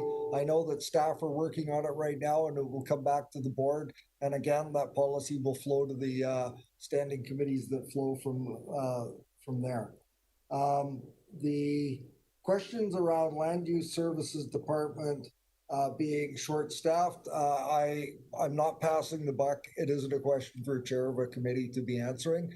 That's a question for our Chief Administrative Officer and the General Manager of Land Use Services. Staffing is a discussion that is held at the board, most often enclosed. So as I say, I'm not passing the buck. There are a number of factors that go into the staffing levels in the Land Use Services Department, and I am not privy to all of those factors. So I can't actually answer that question, but I will ensure that both Ms. Chiralf and Mr. Carruthers are aware that the question has been asked, and I will ask them how we can best respond to you in that. There is, and I think that covers the questions from Ms. Kaufman. And if not, I will endeavor to respond to her directly. Are there any other late submissions for question period, Ms. Harrison? Thank you, Mr. Chair. There are none.